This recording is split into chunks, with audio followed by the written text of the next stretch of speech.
ان سے متعلقہ جو زندوں کا حق ہے اور زندوں پر حق ہے اس کو ذکر کریں گے انشاءاللہ تعالی۔ افسوس کا مقام یہ ہے کہ ہمارے ہاں دینی علوم سے دوری اس قدر بڑھ گئی کہ میت کو غسل دینے کے بارے میں بھی عجیب عجیب قسم کے وسوسے، وہم اور عجیب خیالات عوام میں معروف ہیں۔ اگلی بات بڑھانے سے قبل جتنا ممکن ہو سکتا ہے آپ حضرات سے بعد والوں کو جگہ دینا۔ ابھی اس کے آغاز ہے تو جتنا بعد میں بیٹھنے والوں کو سہولت مل جائے گی انشاءاللہ بہتر رہے گا۔ شاہ صاحب اس کی آواز ٹھیک کریں، جنبش بھی ختم ہو، بالکل صاف سادہ سی آواز کر دیں، بڑی آپ کی مہربانی۔ اب عوام میں یہ چیزیں مشہور ہیں، جس طرح جو عورت امید سے ہو، حاملہ ہو، اس کے بارے میں عوام میں وہم ہے کہ وہ کسی کو غسل دے گی تو اسے کوئی پرابلم بن جائے گی، مسائل بن جائیں گے، تعویذات و عملیات کے جو مسائل ہیں وہ اس کے ساتھ جڑ جائیں گے۔ یہ بات سرے سے غلط ہے۔ بیٹا بیٹھ جاؤ جلدی، پلیز بیٹھ جائیں، آپ بیٹھ جائیں۔ اسی طریقہ کے ساتھ اب بھی ہم دیہاتوں میں جاتے ہیں تو ہم سے سوال پوچھا جاتا ہے کہ جو مولوی صاحب مردوں کو غسل دیتے ہوں ان کے پیچھے نماز پڑھ سکتے ہیں؟ نمبر 3، میت کو غسل دینے کے متعلقہ نئی نویلی دلہن کے بارے میں بھی تصورات پائے جاتے ہیں کہ جو ابھی کچھ روز قبل بیاہ کر آئی ہے اور گھر میں میت ہو گئی تو وہ غسل نہیں دے سکتی۔ اللہ اکبر کبیرہ، ایک زندہ انسان کے وجود سے روح کیا نکلی کہ لوگ اس سے ڈرنے لگ گئے۔ اور اولیاء اللہ فرماتے ہیں اے بندے یہ ہے تیری پوزیشن کہ جن سے تو گلے ملتا تھا وہ اب تجھ سے دور بھاگتے ہیں، تجھ سے ڈرتے ہیں کہ اس کو غسل دے سکتے کہ نہیں، ہاتھ لگا سکتے ہیں کہ نہیں، وغیرہ وغیرہ وغیرہ۔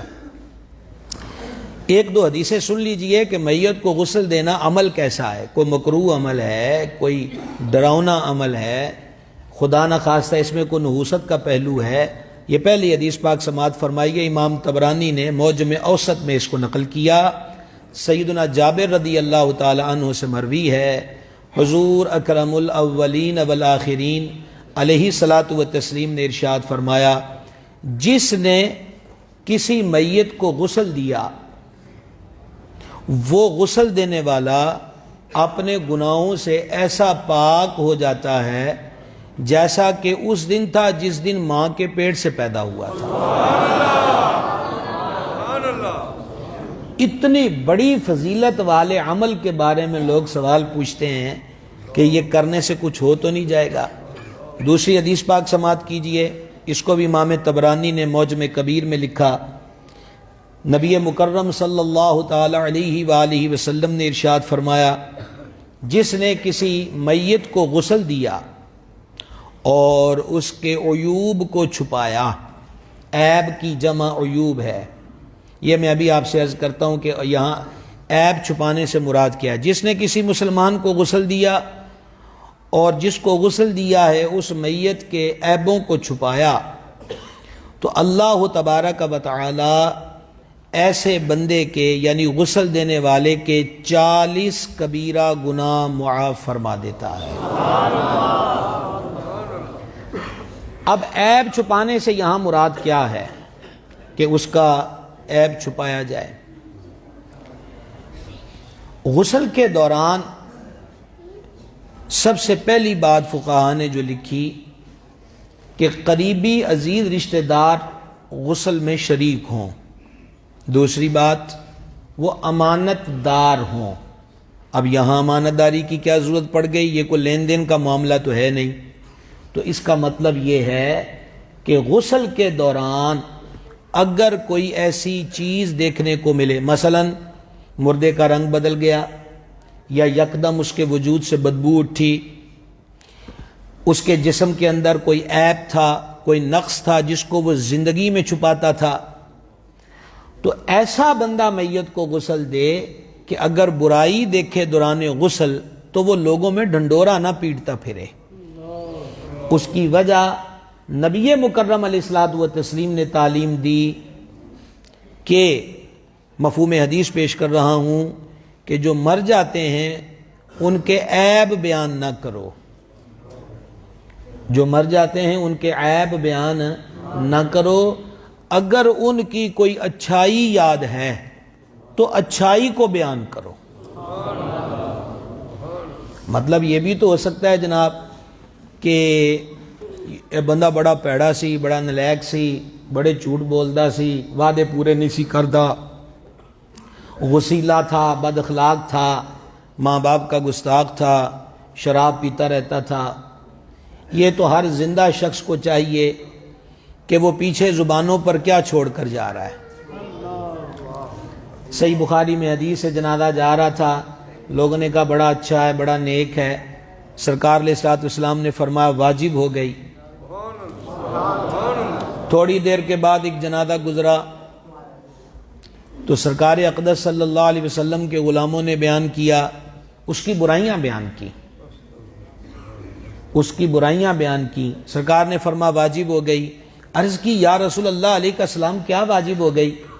فرمایا جس کی تم نے برائیاں بیان کی اس پر جہنم، اور جس کی اچھائیاں بیان کی اس پر جنت، کیونکہ تم زمین پر اللہ کے گواہ ہو۔ محدث کوٹروی رحمت نے ایک حکایت لکھی ہے کہ ایک بندہ اپنے شہر میں آنے والوں کو عجیب انداز کے ساتھ لوٹتا تھا۔ نووارد شخص سے ملتا، سلام دعا کے بعد چاچے تائے مامے پھوپھے دادے پر دادے سے شروع کر دیتا، اچھا چھوڑیے، جیسے پوچھتے آپ نے مجھے پہچانا؟ تو وہ کہتے جی نہیں پہچانا۔ وہ چھوڑیے اس بات کو، آئیے کھانا کھاتے ہیں۔ اس دور میں جو ہوٹل ہوتے تھے، نان بائی اس کو کہتے تھے، نان بائی کے پاس جاتا، پرتکلف کھانا منگواتا، جب تھوڑا سا کھانا بچ رہتا تو وہ اس کو کہتا کہ آپ ذرا رکیں، میں ابھی آتا ہوں، بل پے میں ہی کروں گا، آپ پیسے نہیں دیں گے، پیسے میں دوں گا۔ اب اس بندے نے کسی علم والے سے سن رکھا تھا کہ اگر کسی مرنے والے کی 3 بندے تعریف کر دیں تو اللہ اسے جنت کا داخلہ دے دے گا۔ اب اس کو پتا تو تھا کہ میری تعریف کسی نے نہیں کرنی، تو اس نے 3 بندوں کو پیسے دے دیے کہ میاں جب میں مر جاؤں تو میرے جنازے میں کہتے رہنا کہ اچھا تھا اچھا تھا۔ المختصر مر گیا، بھاڑے کے تعریف کرنے والے جنازے میں شریک تھے، اور وہ اس کے لیے ہوئے پیسے کے عوض اس کی تعریفیں کرنے لگ گئے۔ قبر میں پہنچا، نکیرین آ گئے، سوالات شروع ہوئے، اب جواب بنتا کوئی نہیں۔ غیب سے آواز آئی، فرشتوں یہ ساری زندگی لوگوں کو روڑے میں ڈالتا رہا ہے، اور اس نے چاہا کہ ہمارے ساتھ بھی کچھ فریب کرے، پر ہم تو سب کچھ جانتے ہیں۔ لیکن اس کی ایک نیت تھی کہ اگر یہ ایسا کرے گا تو ہم اسے معاف کر دیں گے۔ اب اگلا جملہ میں کہنے لگا ہوں، اس کی ایک امید تھی کہ اگر یہ کر لے گا تو ہم اسے معاف کر، اسی کسے دا کدی مان نہیں توڑیا، ہم نے اسے بخش دیا۔ زندہ رہنا ہے ایک محدود وقت کے لیے، ایک دن جانا ہے۔ بابے کہتے ہیں جناب کہ جب تو آیا تھا تو رو رہا تھا، تیرے گھر والے ہنس رہے تھے تیرے آنے کی خوشی میں۔ زندگی کا لطف یہ ہے کہ تو جائے تجھے زمانہ رو رہا ہو اور تیرے لبوں پہ مسکراہٹ ہو۔ یہ ہمیں نہیں دیکھنا چاہیے کہ جیتے جی ہماری کتنی تعریفیں کرتے ہیں۔ ہم اس معاشرے کا حصہ ہیں، ہمیں پتہ ہے ہم ایک دوسرے کی کتنی تعریفیں ویسے ہی کر جاتے ہیں، نام بنانے کے لیے، اگلے کے دل میں مقام بنانے کے لیے، یا اپنی ترجیحات اور اپنی اہمیت کو اجاگر کرنے کے لیے۔ اصل تے پتہ ادوں لگتا ہے جدوں ساہ مکدے نے کہ ہن بھی کوئی چنگا آخدا ہے کہ نہیں آخدا، اب بھی کو بلائی سے یاد کرتا ہے کہ نہیں کرتا. تو اس لیے یادگار زندگی چھوڑ کر جائیں کہ دنیا یاد کرے. کوئی آیا تھا، داتا صاحب کو دنیا یاد نہیں کرتی. میں کئی دفعہ عرض کرتا ہوں کہ وہاں کوئی نہیں لکھا ہوا، کوئی ایسی مشین نہیں لگی کہ کوئی بے وضو آیا تو اندر داخل نہیں ہونے دیں گے، ننگے سر آیا تو اس کو داخل نہیں ہونے دیں گے. پر وجہ کیا ہے کہ بارگاہ میں حاضری سے پہلے ہی سوچتے ہیں وضو ہے کہ نہیں، سر ہوتے ہاتھ مار دیں جناب ٹوپی ہے کہ نہیں، ٹوپی نہیں تو جیب بھی رومال نکال کے باندھ لیتے ہیں. یہ ہے جینا، یہ ہے مرنا، کہ زندگی بھی کمال کی اور دنیا سے جائیں تو جانے کے بعد قبر انہاں دی جیوے باہو جڑے مرن تو پہلے مر گئے ہو. جنہوں نے مرنے سے پہلے اپنے آپ کو ختم کر دیا، اپنی خواہشوں کو، ان کی قبریں بھی زندہ ہیں، ان کی قبریں بھی زندہ ہیں، سلامت ہیں. تو گرامی قدر حضرات، عرض یہ کر رہا تھا، آپ نے ابھی سنا کہ میت کو غسل دینے والا بخشا جاتا ہے. میت کو غسل دینے والے کے 40 کبیرہ گناہوں کو معاف فرما دیا جاتا ہے. اب ہم نے یہ نشست کیوں رکھی؟ ہم چاہتے تھے کو مار داڑ والی تقریر رکھ دیتے، لیکن عرض یہ ہے باپ کی میت پڑی ہے غسل دینے والا، بیٹے کتنے موجود ہیں. میں نے کئی دفعہ ایک واقعہ بیان کیا ہے، ہمارے شہر کا واقعہ ہے کہ جنازہ لیٹ ہو گیا اور ہر بندہ باتیں کر رہا تھا. جنازہ لیٹ ہونے کی وجہ کیا؟ ایک بیٹا یورپ سے آیا تھا، ایک سعودیہ سے. لیٹ کیوں ہوا جنازہ؟ انہوں نے کہا جی مردے نوان والا نہیں لبا. جس باپ نے پالا تھا ساری زندگی، کمر دوری ہو گئی، حلال حرام کا فرق چھوڑ دیا، ٹھیک ہے جی، جس باپ نے پالا تھا یہ اس کے ساتھ سلوک ہے کہ آج آخری غسل اولاد کو وہ نہیں دینا آتا، وہ نہیں دینا آتا. ہمارے جو دروازے پر انتظامیہ مقرر ہے، مہمان آئے، آج بزرگ لوگ بھی ہیں، بزرگوں کے لیے بیٹھنے کا چیئر کا انتظام بھی ہے، تو وہ دیکھیں ذرا جو دروازے پر جن کی ڈیوٹی ہے. عرض یہ کرنا چاہتا تھا آپ کی خدمت میں، ماں کو پہلے وہ بیوی ہوتی ہے، ساری زندگی سر کے تاج کے وہ جو حقوق ہے اس کو پورے کرتی رہتی ہے، اور پھر ایک وقت آتا ہے کہ ماں بن جاتی ہے. ماں بننے کے بعد اس کی ساری توجہ اولاد پر، اور پھر جب بیٹیوں والی ہو جائے تو پھر وہ جوڑ جامہ شروع کر دیتی ہے. ساری زندگی ایک ہی خواہش ہے، بچی دیاں ٹوما بنانیاں نے، پیٹ کو گرا لگاتی ہے، سارا کچھ کرتی ہے. آج اس کی میت پڑی ہوئی ہے لیکن کوئی بیٹی قریب نہیں جاتی، وہ بھی انتظار کر رہی ہے مردے نوان علی دا. یہ ماں باپ کا حق تھا، یہ ماں باپ کی خدمت کا صلہ تھا، یہ ماں باپ کو پالنے کا جواب تھا کہ ایسا کیا جاتا. یہ ماں ہے جو چھوٹے بچوں کو دھوتی رہی، گندگی کر دی ہے اس نے کبھی فکر نہیں کی، پیشاب ماں کی گود میں ہوا کبھی فکر نہیں کی. میت پڑی ہوئی ہے، بیٹیوں کو غسل دینا نہیں آتا، اور کہہ ہم یہ رہے ہیں کہ ہم نے ترقی کر لی ہے. آپ خود فیصلہ کیجئے یہ کیسی ترقی ہے. جو لوگ پروفیشنلی طور پر غسل دیتے ہیں، آپ نے کبھی ان کے غسل دینے کا طریقہ دیکھا؟ میت کو اکھاڑ پچھاڑ رہے ہوتے ہیں تخت پر، اور علماء نے لکھا کہ جب غسال غسل دینے والا میت کے کپڑے اتارتا ہے تو میت اس سے کہتی او غسل دینے والے ہاتھ ذرا نرمی سے لگا، موت کے وقت کی تکلیف اب تک بدن میں محسوس ہو رہی ہے.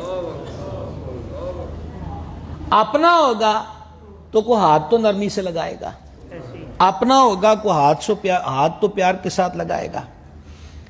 لیکن دوسری طرف ایک بہت بڑا تصور جو ہم نے دیکھا ہے وہ یہی ہے کہ وہ بھائی ہوتا ہے، وہ باپ ہوتا ہے، وہ بیٹا ہوتا ہے، وہ قریبی ہوتا ہے، اکیلا پڑا، اس کی میت پڑی ہے، کوئی اس کے قریب نہیں جاتا، اس سے ڈرنے لگ جاتا ہے. یہ ہے ہماری زندگیوں کا انجام کہ ہم اتنے خوفناک ہو جاتے ہیں کہ کوئی ہمارے قریب نہیں آتا. وہی بیٹا جو سینے پہ لیٹ لیٹ کے پلا ہوتا ہے وہی باپ کی میت سے ڈر رہا ہوتا ہے. وہی بیٹی کہ جس کو ماں نے پرورش کے عروج پر پہنچایا ہوتا ہے وہی اس کی میت سے ڈر رہی ہوتی ہے.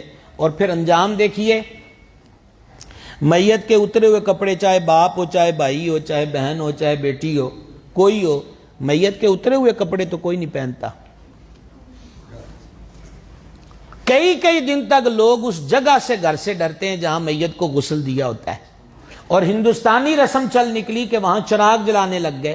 اب ہمارے ہاں تو یہ رسم نہیں ہے، شاید بعض علاقوں میں اب بھی ہو کہ جہاں میت کو غسل دیتے ہیں وہاں چراغ جلاتے ہیں، کہتے ہیں جی یہاں بدروہیں آ جائیں گی، جنات آ جائیں گے، چراغ جلا دو، کوئی چڑیل شڑیل کو جن شن نہ آئے، اس لیے چراغ جلایا جاتا ہے۔ یہ بھی جاہلانہ رسم ہے، کوئی جنات نہیں آتے، کوئی چڑیلیں نہیں آتی، یہ عوام کا وہم ہے جو دماغوں کے اندر پل گیا ہے۔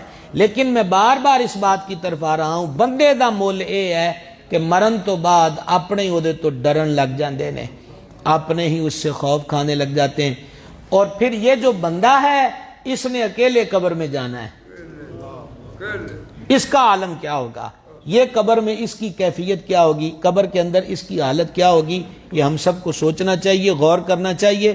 آج کے زندہ ہیں، کل کے مردہ ہیں، آج زمین پر ہیں، کل زمین کے نیچے ہوں گے۔ باہر کوئی سنگ مرمر بھی لگا دے تو سنگ مرمر سے قبر کے اندر کے حالات نہیں بدلتے۔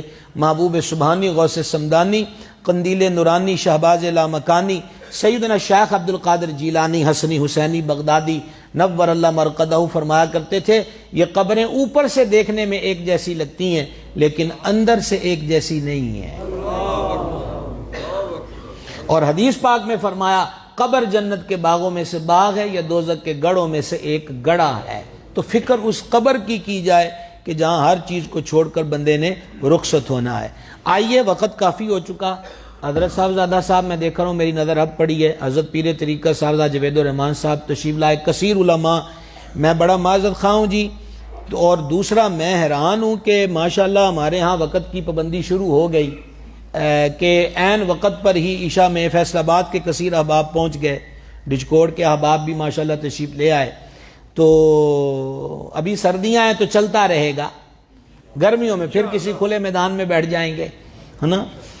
اب بغیر کسی تاخیر کے غسل کا جو طریقہ ہے اس کے بارے میں آپ کی خدمت میں عرض کرنا چاہوں گا۔ سب سے پہلی بات تو یہ ہے کہ وہ جو پھٹا ہے اس کو رکھنا کس انداز پہ چاہیے۔ آپ کا رخ اس وقت قبلہ شریف کی طرف ہے۔ یہ مائک اس لیے لگایا گیا ہے؟ نہیں، اس کا تو فائدہ کہاں کے لیے ہے؟ یہ اس کی آواز خراب ہو رہی ہے۔ باقی حضرات آپ توجہ فرمائیں، جس طرح یہ ٹیبل پڑا ہوا ہے انتہائی توجہ فرمائیے گا، اس انداز پر تختہ رکھنا چاہیے۔ یہ دیکھیں بیک سائڈ ہمارے قبلہ رخ ہے، سرانہ ادھر آئے گا اور پانتی اس طرف آئے گی۔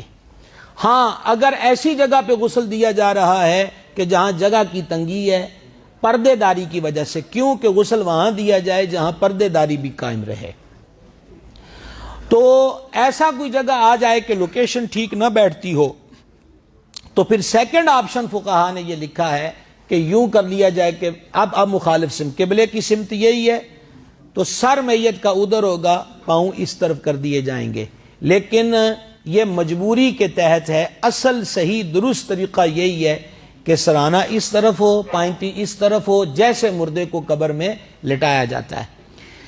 تختہ غسل کو اگر اگربتیوں سے دھونی دے لیں تو اچھی بات ہے، البتہ جس جگہ پر میت کو غسل دینا ہے وہاں خوشبو کا اہتمام ضرور کرنا چاہیے۔ لوبان، اگربتی، اب مدخنے چل نکلے الیکٹرک خوشبو جلانے والے، کیسی بھی کوئی سہولت ہو تو وہ جس جگہ پہ غسل دینا ہے خوشبو کو ضرور سلگایا جائے۔ اس کی وجہ کہ بعض افراد کے پیٹ سے دوران غسل نجاست نکلتی ہے، اس نجاست سے بدبو پھیلتی ہے اور یوں غسل دینے والوں کو اس معاملے میں بڑی دقت کا اور بیزاری کا سامنا کرنا پڑتا ہے۔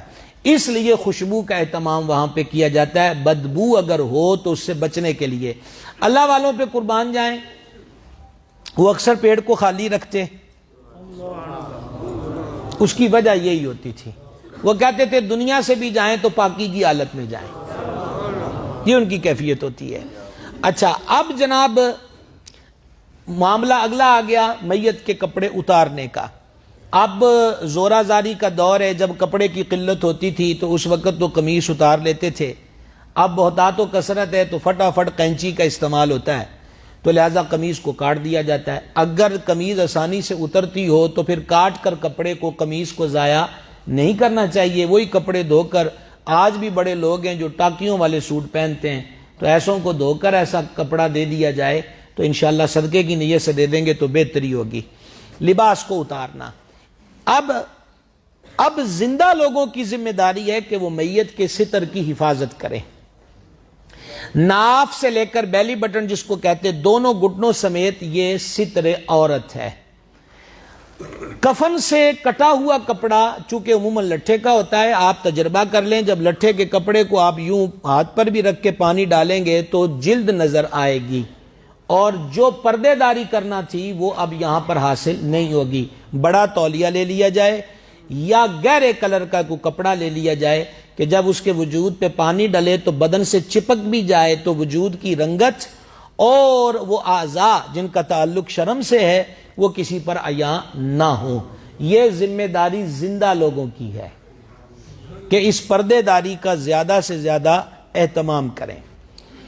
اس دوران ایک فاش غلطی ہوتی ہے، بڑی سنگین غلطی ہوتی ہے، اور وہ غلطی یہ ہے کہ میت کے زیر بغل اور زیر ناف بال اتارے جاتے ہیں۔ اس دوران کئی مرتبہ ایسا ہوا کہ غسل کے مرحلے پر ہمارے پاس کئی مرتبہ فون آئے کہ کیا حکم ہے، کہ میت مرنے والا بیمار رہا اور وہ پاکی حاصل نہ کر سکا تو کیا اب زیر بغل زیر ناف بال جو ہیں ان کو اتارا جائے گا؟ تو گزارش یہ ہے کسی صورت بھی نہیں، زیر بغل زیر ناف مرد و عورت کسی کے لیے بھی جب وہ فوت ہو جائے تو اب اس کی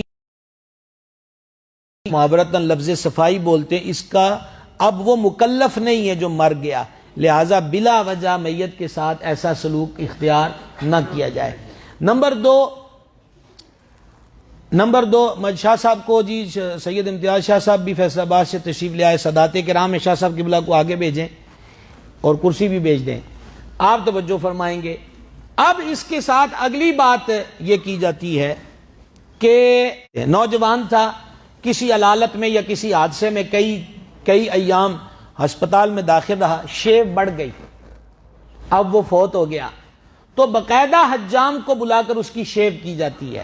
کتنے دکھ کی بات ہے، کتنے افسوس کی بات ہے، اس کی بھی اجازت نہیں ہے۔ یہ بات بھی ذہن نشین رکھیے، یہ بات بھی ذہن نشین رکھیے، ناخن نہیں کاٹنے، زیر بغل زیر ناف بالوں کی صفائی میت کی نہیں کرنی۔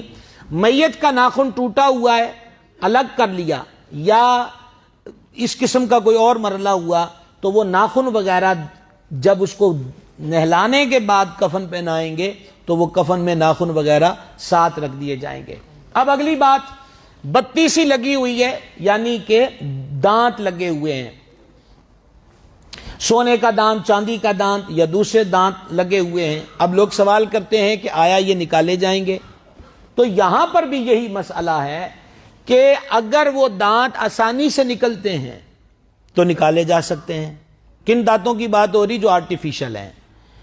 لیکن اگر وہ اس قدر بندھے ہوئے دانت ہیں کہ اس کو چھڑانے کے لیے بہت محنت مشقت کرنا پڑے گی، تو یہ بات مت بھولیے گا کہ جو مردہ نہلانے والے کو کہتا ہے کہ میرے کپڑے آہستہ اتار، مجھے موت کے وقت کی تکلیف محسوس ہو رہی ہے، تو اب زورا زاری اس کے ساتھ کرنے کی اجازت نہیں، یہ بلا وجہ میت کو تکلیف دینا ہے۔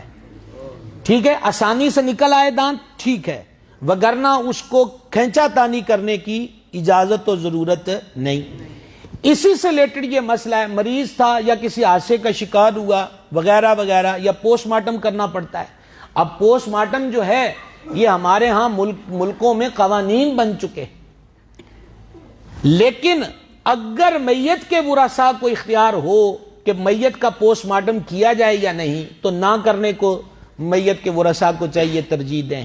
میت کی چیر پھاڑ کرنا، پھر وہی بات ذہن میں رکھیے، یہ بلا وجہ میت کو اذیت پہنچانا ہے، اس کو تکلیف دینا ہے کہ اس کے اندر کے اعضاء کاٹ لیے جائیں یا چیر پھاڑ کی جائے۔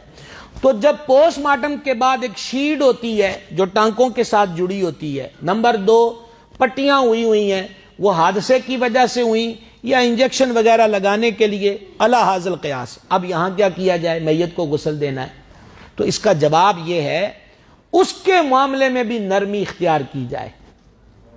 بہت سارے کیمیکل ایسی چیزیں بن چکی ہیں کہ جن کو اس پٹی پر لگائیں گے تو وہ آرام سے چپکی ہوئی اتر جائے گی. وگرنہ مجھے یہ بتائیے، یہی ہمارے ہاتھ پہ پٹی لگی ہو، چپک گئی ہو، کھینچیں گے تو کتنی تکلیف ہوتی ہے. بال کٹ کر آتے ہیں.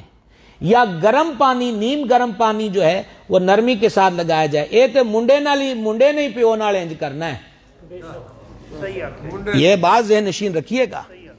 یہ تو بیٹی ہی اپنی ماں کے ساتھ ایسا محبت بھرا سلوک بعد وفات کر سکتی ہے. وگرنہ بڑی معذرت کے ساتھ اجرت پہ لائیں گے تو اجرت والے کے لیے تو اگلا گھر بھی انتظار کر رہا ہے کہ ایتھے بھی انہیں نوان واسطے آنا ہے. اس کے لیے تو ایک آرڈر ہے، ایک رسم کی بات ہے. یہ بیٹا بیٹی ہے، یہ اپنے ہی ہیں.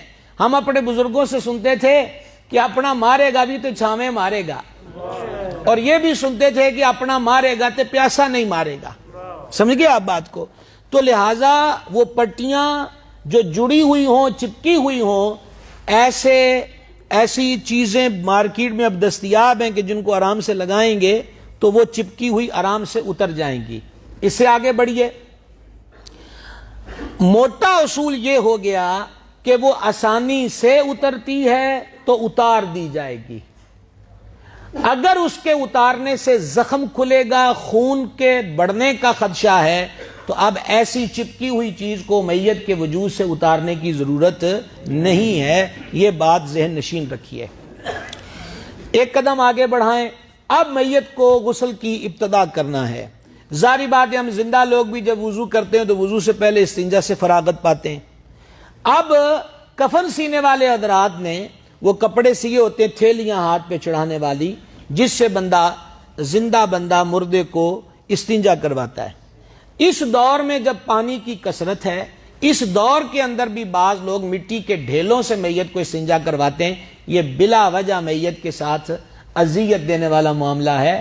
پانی پاکی دینے کے لیے ہے. تو جب پانی موجود ہے تو اب مٹی کے ڈھیلوں کے استعمال کی ضرورت. دیہات سطح پر لوگ اب بھی اس کو ایسا ہی سمجھتے ہیں کہ بھائی اگر یہ ڈھیلے استعمال نہ کیے تو کوئی پرابلم ہوگی. ایسی کوئی بات نہیں. مٹی کے ڈھیلے پاکی حاصل کرنے کے لیے تھے، اور اب پانی کی جہاں کثرت ہے، پائپ موجود ہے، ٹوٹیاں موجود ہیں، تو اب میت کو مٹی کے ڈھیلوں سے استنجا وغیرہ نہیں کروایا جائے گا. پانی کافی ہے کہ ایک نے جس نے بائیں ہاتھ پر اپنے وہ تھیلی چڑھائی ہے، وہ میت کے آگے پیچھے باقی کوئی پائپ سے یا ڈبے سے پانی ڈال رہا ہے، اور یہ مل کر اس کو دونوں سائیڈوں کے ساتھ جو استنجا کرنا اور پاکی حاصل کرنے کا طریقہ ہے وہ کر لیا جائے. جب یہ کر چکے تو اب پہلا مرحلہ ہے اس کے منہ کو دھونا. آپ پچھلی نشست میں وضو میں سنا آئے تھے، وہی چیز یہاں پہ رکھی جائے گی. ہم نے ابتدا کرنی تھی یوں ہاتھوں سے، پھر کرنی تھی کلی، پھر کرنا تھا ناک میں پانی چڑھانا تھا. اب میت کے لیے یہ چیز نہیں ہے، نہ اس کے لیے کلی ہے، نہ اس کے لیے ناک میں پانی چڑھانا ہے. تو پھر کیا کیا جائے گا؟ اس کا طریقہ کار یہ ہے کہ کاٹن، روئی لے لی جائے اور اس کی پھریریاں بنا لی جائیں. ٹھیک ہے جناب. اور پھریریاں بنا کر پانی میں تر کر کے جتنے ہونٹ کھلتے ہیں، آسانی سے، زور نہیں، زبردستی نہیں، جتنے آسانی سے ہونٹ کھلتے ہیں وہ 3 روئی کی پھریریاں اس کے منہ میں جہاں تک آسانی سے جا سکتی ہیں پھیر دی جائیں. اسی طریقہ کے ساتھ اسی کاٹن کی بنائی ہوئی پھریریاں پہلے ناک کے دائیں نتھنے میں، اس کے بعد ناک کے بائیں نتھنے کے اندر پھیر دی جائیں. یہ اس کے لیے وہ کلی والا کام بھی ہو گیا اور ناک میں پانی چڑھانے والا کام بھی ہو گیا. لیکن بنیادی بات یہ ہے کہ میت کے لیے یہ جو وضو کا مرحلہ ہے اور غسل کا مرحلہ ہے، اس میں کلی کرنے والا اور ناک میں پانی چڑھانے والا اس کے لیے حکم نہیں ہے. یہ طریقہ کار ہے جو آپ کی خدمت میں عرض کر دیا گیا. اب اس کا چہرہ دھونا ہے. منہ پر اچھے طریقے سے پانی ڈالا جائے، وہی پیار سے نرمی سے ہاتھ پھیرا جائے، سارا چہرہ دھو دیا جائے. اچھا 3 دفعہ کا جو عدد ہے اس کے بارے میں، جب ڈبے سے، لوٹے سے، جگ سے پانی ڈال رہے ہیں تو پھر 3 مرتبہ والا عمل ہوگا. لیکن اگر ڈائریکٹ پائپ چل رہا ہے تو پائپ کے پانی کی رفتار اتنی ہوتی ہے کہ وہاں 3 دفعہ والا عمل وہ 1 مرتبہ ہی پانی ڈلنے سے وہ کام مکمل ہو جاتا ہے. تو پانی پائپ کی رفتار بھی آہستہ رکھیں، پانی کو ضائع ہرگز نہیں کرنا. یہ میں نے پچھلی نشست میں بھی آپ کی خدمت میں عرض کیا تھا. یہ اللہ کی بہت بڑی نعمت ہے، ہمیں اس نعمت کی قدر کرنی چاہیے. اچھا جناب، چہرے کو اچھے طریقے سے دھو دیا. اب جب چہرہ دھو دیا تو پھر دائیں کندھے پر 3 بار پانی بہا دیا جائے. میت یوں لیٹی ہوگی تو اس طرف اس کا دایاں کندھا ہے, دائیں کندھے سے اس پر پانی ڈال دیا جائے نیچے تک, پھر بائیں پہ ڈال دیا جائے. اب تک آپ سمجھ گئے جناب, پہلے استنجا, پھر وہ منہ میں ناک میں روئی کی پھریری, چہرے کا دھونا, پھر دانے کندھے پر پانی بہانا, پھر بائیں پر. اب جو میت ہے وہ اس انداز پر اس کو لٹایا ہوا ہے, تو یہاں پر ایک کام کیا جائے گا, وہ میں آپ کو اس ڈبے کی مدد سے بتانے کی کوشش کرتا ہوں. یہ میت لیٹی ہوئی ہے, تو اب اس کا جب اس کو اس رخ پہ لٹایا ہوا ہے, ٹھیک ہے جناب, تو یوں کیا جائے گا کہ داہنی طرف سے, اب ایسے لیٹے ہیں تو دانا کندھا یہ بنا, دانی طرف سے اس کی تھوڑی سی کروٹ دی جائے. اور اس کروٹ دینے کا مطلب یہ ہے کہ یہاں کندھے سے لے کر اس کی کمر کا جو بیک حصہ ہے وہ اینڈ تک ایک بندہ پانی بہاتا رہے اور دوسرا مل کر اس حصے کو دھوتا رہے. پھر میت کو دوسری طرف تھوڑا سا موو کیا جائے گا, اور اس کی جو بیک سائیڈ ہے, یہ کندھوں کے پیچھے والا حصہ کمر کا نیچے تک اور پھر نیچے پاؤں تک, اس انداز پر اس کے پانی کو بہایا جائے گا.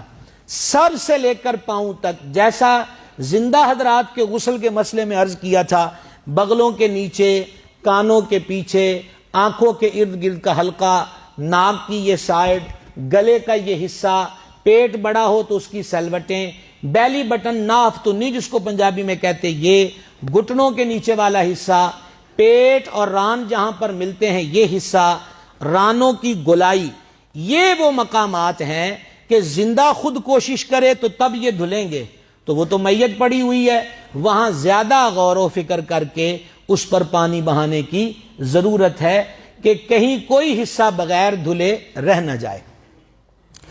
اب اس کے بعد ہمارے ہاں یہ ہوتا ہے, مشک پور ملا ہوا پانی ڈالا جاتا ہے, تو مشک پور کی ٹکیاں وہ پانی میں رکھ دی جاتی ہیں. پھر بیری کا پتا, یہ جو بیری ہے نا جی, یہ جنتی درخت ہے, سدرۃ المنتہا, سدرہ بیری کو کہتے ہیں, سدرہ بیری کو کہتے ہیں. منتہا وہ انتہا ہے زمین کے رابطوں کی, وہاں تک, وہیں سدرہ نشین جبریل امین نے ہاتھ جوڑ دیے کہ حضور اگے ہن تہاڈا ہی مقام ہے, ساڈے کولوں اگے نہیں جاؤں گا. ٹھیک ہے جناب, تو اب یہ جو بیری ہے, اس کے تاک پتوں کو جوش دیا جاتا ہے پانی میں, جس کو کہتے ہیں ابالا دینا. میت کو ہم نے ٹھنڈے اور گرم, جس طرح ایک زندہ بندہ موسم کے اعتبار سے ٹھنڈے اور زیادہ گرم پانی سے جیسا وہ محسوس کرتا ہے, زندہ حضرات کو اس کی وہ فیلنگ اپنے ذہن میں رکھتے ہوئے اس مقدار کا اور اس کیفیت کا پانی استعمال کرنا چاہیے. نہ بہت شدید گرم ہو نہ بہت شدید ٹھنڈا ہو, نارمل جس طرح ہماری باڈی کے لیے ہوتا ہے کہ ہم کیسا محسوس کرتے ہیں. اب سردیوں میں برفیلے پانی سے کیسے نہائیں گے, اور گرمیوں میں شدید گرم پانی سے غسل کیسے کیا جائے گا, تو اس کا لحاظ بھی اچھے طریقے سے رکھا جائے. ایک قدم اور آگے بڑھیں, یہاں پر ایک بڑا نازک مقام ہے. یہاں تک تو پائپ سے کام چل رہا تھا, تو میں نے وہ باریک مسئلہ آپ کے سامنے نہیں رکھا, لیکن پائپ سے ہٹ کر اب ایک اور بات ہے, وہ ہے ٹپ رکھے ہوئے ہیں.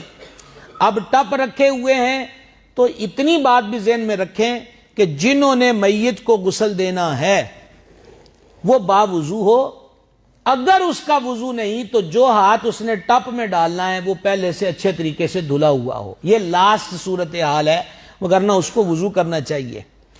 کیوں کہ بے دھلا ہاتھ اگر وہ اب اس نے ڈبہ بھرنے کے لیے ڈالا ہے تو اب اس بندے کا اپنا وضو نہیں ہے, تو جب وہ پانی ڈالے گا تو وہ ٹپ والا پانی مائع مستعمل ہو جائے گا. مطلب یہ ہوا کہ وہ پانی غسل دینے کے اور وضو کرنے کے قابل نہیں رہے گا. یہ بات وہاں بھی ملحوظ رکھنی چاہیے. اب اس کو غسل دے لیا, یہ سر سے پاؤں تک کا معاملہ ہو گیا. پاؤں کی انگلیوں کا خلال بھی کیا جائے گا جیسا کہ ہم اپنا وضو میں کرتے ہیں, ہاتھوں کی انگلیوں کا خلال بھی کیا جائے گا جیسا کہ ہم کرتے ہیں. یہ سمپل سادہ طریقہ ہے, کوئی اس میں لمبا چوڑا مرحلہ نہیں. آپ کو دائیں بائیں والی چیز بھی بھول جائے تو اتنی تو یاد رہنی چاہیے کہ سر سے لے کر پاؤں تک مردے کے پورے وجود پہ پانی بہانا ہے. ٹھیک ہے جناب, جب یہ پہلا مرحلہ اس سے فراغت ہو گئی تو اب سیکنڈ مرحلہ شروع ہوگا, اور وہ یہ ہے کہ میت کو, اب یہاں آپ کو پھر ڈبے سے مجھے تھوڑی تشبیہ دے کر عرض کرنا ہے, میت کو تھوڑی سی سرانے کی طرف سے ٹیک دی جائے کہ جس سے اب وہ لیٹا ہوا ہے تو تھوڑا سا، یعنی یہ نہیں ہے کہ اتنا زور لگایا جائے کہ بیٹھنے والی پوزیشن پہ کیا جائے، ہرگز نہیں، بلکہ اس کو تھوڑی سی ٹیک دی جائے، یعنی ہلکا سا اٹھنے والا مرحلہ ہو، نہ کہ بالکل سیدھا بٹھانے والا، سرانے سے کو کندھوں سے پیچھے کمر پر جیسے بھی بن پڑے تھوڑا سا اس کو آسرا دے کے، جیسے مریض کو آپ اس کی ایک مثال یوں لے لیں کہ جس طرح کو لیٹا ہوا مریض ہو، اس کو پانی پلانا، اس سے بیٹھا نہیں جاتا تو ہم اس کو تھوڑا سا سہارا دے کر موو کرتے ہیں اوپر کی طرف اور پھر اس کو پلاتے ہیں، یوں جتنا آسانی سے ہو، کیونکہ سب میتوں کے وجود ایک جیسے نہیں ہوتے، بعضوں کے وجود اکڑ جاتے ہیں معاذ اللہ اور بعضوں کے وجود نرم رہتے ہیں۔ اچھا، اب تھوڑا سا جب موو کریں گے تو اب کوئی بندہ اس کے پیٹ پر ہاتھ پھیر دے، یہ جس انداز پہ میں آپ کو کر کے دکھا رہا ہوں، تھوڑا سا، یعنی یہ نہیں کہ مسے والا کام نہیں ہے، یہاں تھوڑا سا دباؤ کی ضرورت ہے پیٹ پر، تھوڑا سا دباؤ۔ یہ کب ہے جی؟ جب میت کو اس رخ پر کیا تو اب تھوڑا اس کے پیٹ پر ہاتھ کو پھیرے۔ یہ کس لیے ہے کہ اگر اس کے پیٹ میں ابھی بھی نجاست موجود ہے تو وہ اس موومنٹ سے، اس ہلکی سی کوشش سے اس کے پیٹ سے اس کا اخراج ہو جائے گا۔ اب اگر ایسا کرنے سے اخراج ہوا، دوبارہ نجاست خارج ہوئی، تو از سر نو اسے مزید نئے سرے سے غسل دینے کی ضرورت نہیں ہے، اس نکلی ہوئی نجاست پہ پانی بہا دیا جائے گا۔ اب مرحلہ آتا ہے اس خوشبودار پانی کا۔ اچھا، خوشبودار پانی میں ہمارے ہاں رسم یہ ہے، یہ رسم بھی میرے سمیت کتنوں نے دیکھی ہوگی، کہ غسل والد نو دیتا ہے مردے نوہان والے نے، تے انہوں نے آکھیا منڈیاں دا بھی حصہ پا لئیے، تاکہ سارے اس رسم کو وہ بھی کہیں جی اسی بھی آخری ڈبہ پایا سی۔ یہ جو مرا ہے نا، یہ آخری ساں تک اولاد واسطے ہی کردہ رہا ہے، اور اولاد اینڈ پر بچی ہے آخری ڈبے جوگی۔ انہوں نے کہا جی آؤ جی جناب، تہاڈی بھی پتہ نہیں کچھ مدتوں بعد یہ بھی تصویریں بننے لگ جائیں کہ ماں بدولت اپنے والد صاحب پر آخری ڈبہ ڈالتے ہوئے۔ اچنبے کی بات تو نہیں ہے، جس طرح کیمرے ہر جگہ گھس گئے ہیں، اللہ بہتر جانے آنے والا وقت کیا ہوگا، مالک ہمارے حالوں پہ کرم فرمائے۔ تو اب اس کو کہتے ہیں آپ بھی آئیے، آپ بھی آئیے، تو آپ کے حصہ۔ اب والد کو استنجا کرواتے تو بیٹے کو گڑبڑی ہو رہی تھی، ٹھیک ہے نا، بولے اوہو گندگی میں ہاتھ ڈالیں گے۔ یہی باپ ہے جس نے کئی دفعہ تجھے موڈوں پہ چڑھایا تھا، تو نے پیشاب کیا تو انہیں تینوں تھلے نہیں سٹیا، ہنس کر آیا ہے گھر پہ، چھوٹے کو لگیا بازار میں، ہنس کر گھر پہ آیا ہے اور ہنس کے کہتا ہے ویک تیرے چھندے نے آج کی کیتا ہے، اے گندے نے میرے کپڑے خراب کر دیتے، سٹیا تے نہیں ہونے، چنڈا بھی نہیں ماریاں۔ ہوا کبھی ایسا؟ ماں کی گود، یہ ماں جو ہے نا، ماں اے نمازاں چھڑ دی رہی ہے تیرے پیشاب پیچھے، لیکن رب نے عذر نہیں ماننا ماں کا، کہ جب وہ کہے گی مولا میرے بچے تھے تو پیشاب کرتے رہے پھر میں تیری نماز نہیں پڑھ سکی، اینو غریبی نو اے حساب لہدا دینا پینا ہے کہ کپڑے پاک نہیں تھے، میں نے اس لیے نماز نہیں پڑھی۔ اللہ تعالیٰ کے دربار میں یہ عذر قبول نہیں ہے۔ کیوں؟ کہ اگر بچوں کی تربیت دیکھنی ہو تو پھر سیدہ طیبہ طاہرہ زکیہ مخدومہ کریمہ ولیہ نقیہ تقیہ زکیہ ساجدہ راکعہ حضرت سیدتنا بطول زہرا صلی اللہ تعالی علی ابیہا و علیہا وبارک وسلم کے مقدس گھرانے کو دیکھیے، بچوں کی تربیت بھی پوری، سر کے تاج مولا مشکل کشا کی خدمت بھی پوری۔ پھر اے تو نہیں ہے کہ دکان تو آٹا چک لے آؤ جی، آپ دانے پانے نے آپ چکی چلانی ہے۔ اعلیٰ حضرت کا ایک نعتیہ کلام ہے تو اعلیٰ حضرت فرماتے ہیں یہ جو آسمان گھومتا ہے نا، آسمان نے یہ گھومنے کی چال اہل بیت کی چکی سے سیکھی ہے، یہ اعلیٰ حضرت کا اپنا نعرہ رسالت، نعرہ حیدری۔ بات کی سمجھ آ رہی ہے آپ کو؟ تو حضرت مخدومہ گھر میں جھاڑو خود، ہاں یہ الگ بات ہے کہ وہاں کھانا 2-3 دن بعد چولہے میں آگ جلتی تھی، یہ الگ معاملہ ہے۔ ایک مرتبہ یہ ہوا کہ پورے ایک دن کے فاقے کے بعد اگلے دن شام کو کھانا تیار ہوا تو مخدومہ پاک نے شہزادوں کو بھی کھلا دیا، مولا مرتضیٰ کو بھی کھلا دیا، اپنا کھانا تھا۔ تو سائل آیا دروازے پر، اس نے کہا جی میں 2 دن سے بھوکا ہوں، اللہ کے نام پہ دے دیں۔ تو حضرت سیدہ کائنات نے فرما اٹھا کے اس کو دے آؤ۔ سرکار حیدر کرار فرمانے لگے کہ آپ کو کل سے پورے دن کا اور آج آدھا دن گزرا ہے تو آپ اپنے لیے کچھ رکھ لیتی۔ تو فرمان لگیاں کہ مینو 1 دن دا فاقہ ہے، اینو 2 دن دا ہے۔ یہ شان ہے جناب، پوری ڈیوٹی دی، مسلح کی ڈیوٹی بھی پوری۔ تو یہ اہل بیت اور صحابہ کرام صرف نعروں کے لیے نہیں ہے میرے بھائی، ان کی سیرت اپنانے کے لیے ہے، ان کی مبارک زندگیوں کو مشعل راہ بنائے۔ یعنی ہم ان کا ایک نعرہ لگا دیں پھر بعد چنگی پلی روٹی نہ دیں نہ تے کھا لئیے، ٹیشن الحاج صاحب کی تو انہوں نے کہا بلے بلے بلے کمال ہو گئی۔ کھا تو ہم ختم نہ بھی دلائیں، ہمارا تو عقیدہ یہ کھا تو ہم انہی کا رہے ہیں، اس میں شک کی کوئی نہیں، لیکن بات یہ ہے کھا بہت لیا، کچھ کر بھی لیں۔ ان کی مقدس سیرت کے جو پہلو ہیں وہ ہمیں اپنی زندگیوں میں ڈھالنے کی ضرورت ہے۔ تو لہذا میں آپ کو بتانا یہ چاہتا تھا کہ ماں کی گود میں کتنی گندگی کرتا رہا یہ بیٹا ہو یا بیٹی، انہیں ایک باری نہیں سٹیا تے مالک نو لہذا ناراض کیتا ہے نماز چھڑ کے، یہ الگ ناراض کیا ہے۔ تو اب وہ پڑی ہوئی ہے، اس کی میت پڑی ہوئی ہے، اس باپ کی پڑی ہے جنہیں چھندا آ کے ٹال دیتا، اے نکمے نے نلائک نے دیکھ پیشاب کیتا ہے، او نلائکا او بے شرما، یہ لاڑ کی بولی ابا بول رہا ہوتا ہے۔ بزرگ فرماتے ہیں وہ بابا ہو گیا نا بوڑھا تو انہیں پتر کو ایک وری شے پوچھی تو انہیں جواب دے دیتا، اس نے وہی چیز دوسری بار پوچھی تو بیٹے کے جواب میں تھوڑا لہجے میں شدت آ گئی۔ جب تیسری بار پوچھی ابا تو تے سیر کھا گیا ہے، تو بابا رون لگ پیا۔ اس نے کہا ہوا کیا؟ کسی نے اس سے پوچھا روتا کہ، انہیں کہا ایک دفعہ کاندھ اتے کہاں آ کے بہ گیا تو اے نکا جیسی، اے نے کوئی 100 واری میں نے پوچھا ابا کی ہے تو میں کہا کہاں ہے، اس نے دوبارہ پوچھا میں نے کہا کہاں ہے، جب اس نے تیسری بار پوچھا تو میں نے اس کا منہ چوم لیا، میں نے کہا کہاں ہے، پھر انہیں تیسری دفعہ پوچھا تو میں نے ہلکی سی چپت لگائی پیار والی، تینوں آکھیا کہاں ہے، نے کہا میں 100 واری بھی نہیں تھکیا تے آج میں تیجی دفعہ پوچھ لیا ہے، اے ہن میرے گلے پہ گیا ہے۔ تو ماں باپ کو یہ صلہ مت دیجئے، ماں باپ کی خدمت ایک کمیٹی ہے، بس اس سے بڑا سادہ سا جملہ میرے پاس اور کوئی نہیں ہے۔ ماں باپ کی خدمت ایک کمیٹی ہے، تو اپنی مرضی ہے جتھے مرضی پالو، نکلے گی تے جنیاں دی پائی ہے انہیں دی نکلنی ہے، اے بولی والی بھی نہیں۔ اب بولی والی گناہ ہے نا، نجائز ہے، اے بولی والی کمیٹی بھی نہیں ہے، اوریجنل جنہیں 100 دی پائی ہے تے لاکھ نہیں لبنا، 100 ہی لبنا ہے، تے جے لاکھ دی پائی ہے تے ایک چوانی نہیں کٹنی۔ مراد کیا ہوئی؟ جنی خدمت کر لو گے اپنی اولاد کو انی پالو گے، اپنی مرضی کتنی ڈالنی ہے۔ تو لہذا عرض خدمت یہ تھی کہ پیٹ پہ تھوڑا زور دیا جائے، اگر نجاست نکلے تو پانی سے بہا دیا جائے، اور وہ بہانے کے بعد اب وہ مشک پور ملا ہوا پانی میت کے پورے وجود پر ڈال دیا جائے۔ یہاں تک سمجھ آ گئی جناب کو؟ اب اس کے بعد ہے جی کفن کا مرحلہ، ایک ہوتی ہے بڑی چادر، ایک اس کے اندر ہوتی ہے، ایک ہوتی ہے قمیص۔ یہ 3 چیزیں ہیں جو مرد کے لیے مسنون ہے، جو مرد کے لیے۔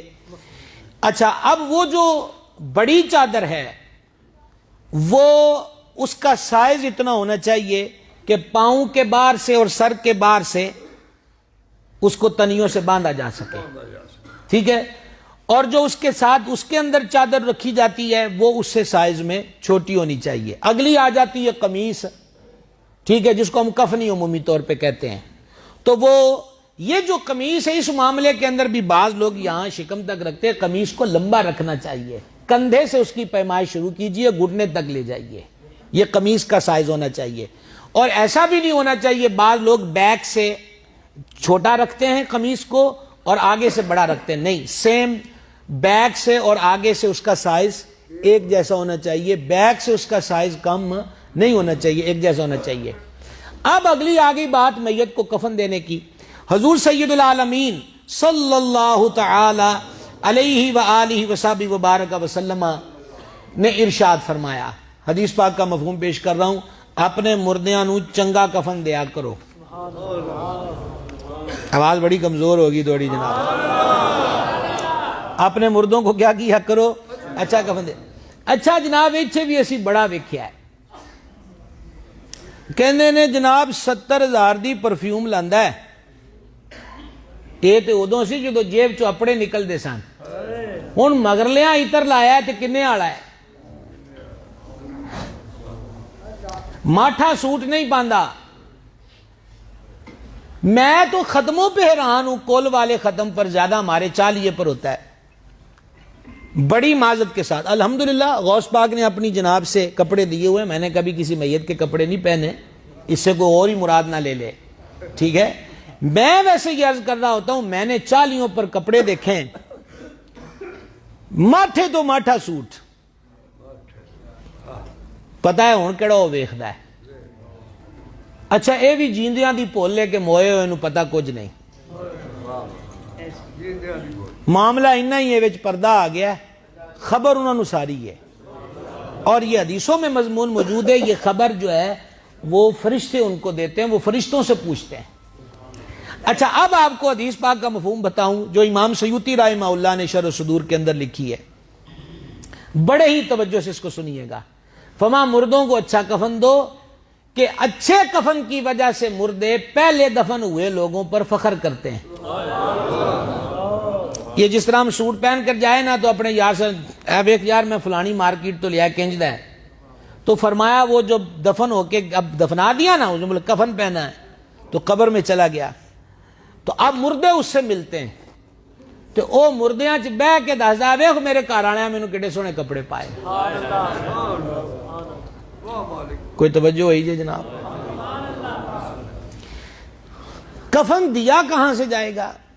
پیسے کہاں سے لیے جائیں گے؟ ایک تو ہمارے ہاں رسم چلتی ہے کہ اعزاء اقربا کفن پہناتے ہیں رشتہ دار. تو اگر عزیز رشتہ دار دوست احباب میت کو کفن دینا چاہیں تو اس میں حرج نہیں ہے, قبول کیا جا سکتا ہے. اگر اولاد نے اپنے ماں باپ کو کفن دینا ہے تو بڑی مہربانی ان پر یہی ہوگی کہ خالص حلال کمائی سے کپڑا جائے.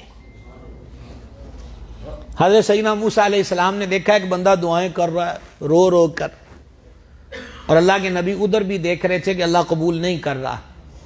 تو عرض کی مالک ہے تے ہلکان ہو گیا رو رو کے تے دعا پھر بھی قبول نہیں ہوندی. فرمایا اتنے ہاتھ اٹھائے کہ آسمان کو چھو لے اور اتنا روئے کہ مر جائے, میں اس کی دعا قبول نہیں کروں گا. عرض کی وجہ فرمایا اس نے جو پہنا ہے نا وہ حرام کمائی کا ہے اور اس کے پیٹ میں جو ہے وہ بھی حرام سے ہے.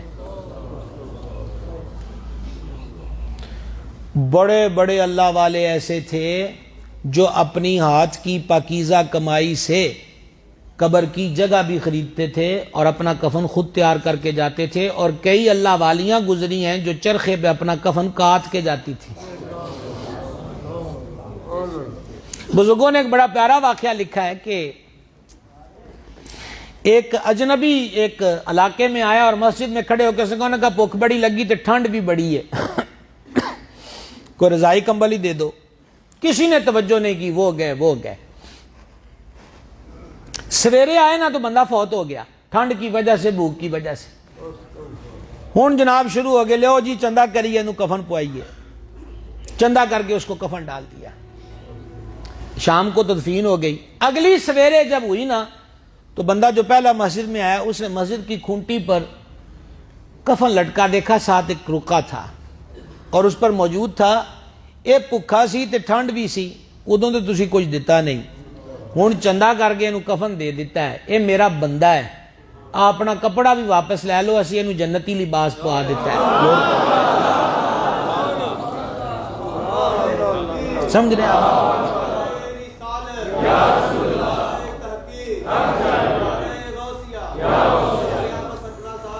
حضور غوث باغ زندہ باد. عرض یہ کر رہا تھا آپ کی خدمت میں میرے بھائی کو زندیانہ بھی تھوڑا بہت خیال کیتا جائے. کونگڑ دینے ٹھنڈ نال, اجے بھی ٹھنڈ نال کونگڑ دینے, تو اگر خیال کر لیا جائے تو عرشوں کا مالک بڑی مہربانی فرماتا ہے, مہربان ہے وہ. تو اگر اعزاء اقربا کی طرف سے کفن دیا جائے تو یہ بھی ٹھیک ہے. میت کے ورثاء کفن دیں، حلال کمائی سے کفن دیں. یہ لاسٹ کپڑا ہے جو اس نے رخصت کے وقت پہننا ہے. اس تو بعد کپڑے والی کھیڑ مک گئی. ٹھیک ہے جی. اور تیسری چیز یہ ہے، جب کوئی بندہ مال چھوڑ کے مرتا ہے، یہ ہم انشاءاللہ عز و جل آپ لوگ یہ تربیتی نشستوں میں آتے رہیے، ہم زندگی سے ریلیٹڈ جو مسائل ہیں وہ آپ کی خدمت میں پیش کرتے رہیں گے. ہم ایک دن وراثت کا عنوان رکھنا چاہتے ہیں. یہ عنوان وہ عنوان ہے کہ دھجیاں اڑی ہوئی ہیں، دھجیاں اڑی ہوئی ہیں وراثت کے معاملات پر. وراثت سے جب کوئی بندہ فوت ہو جائے تو اس کی وراثت کو، یعنی وہ جو چھوڑ کے مرتا ہے، لیکن یہاں ایک دردناک بات ہے جو مولانا رومی نے فرمائی تھی. حضرت جلال الدین رومی رحمۃ اللہ علیہ فرماتے ہیں کہ وراثت کا مال با وفا نہیں ہوتا. اگر یہ با وفا ہوتا تو تیرے پاس کیوں آتا، اس کے پاس ہی رہتا جس کا تھا.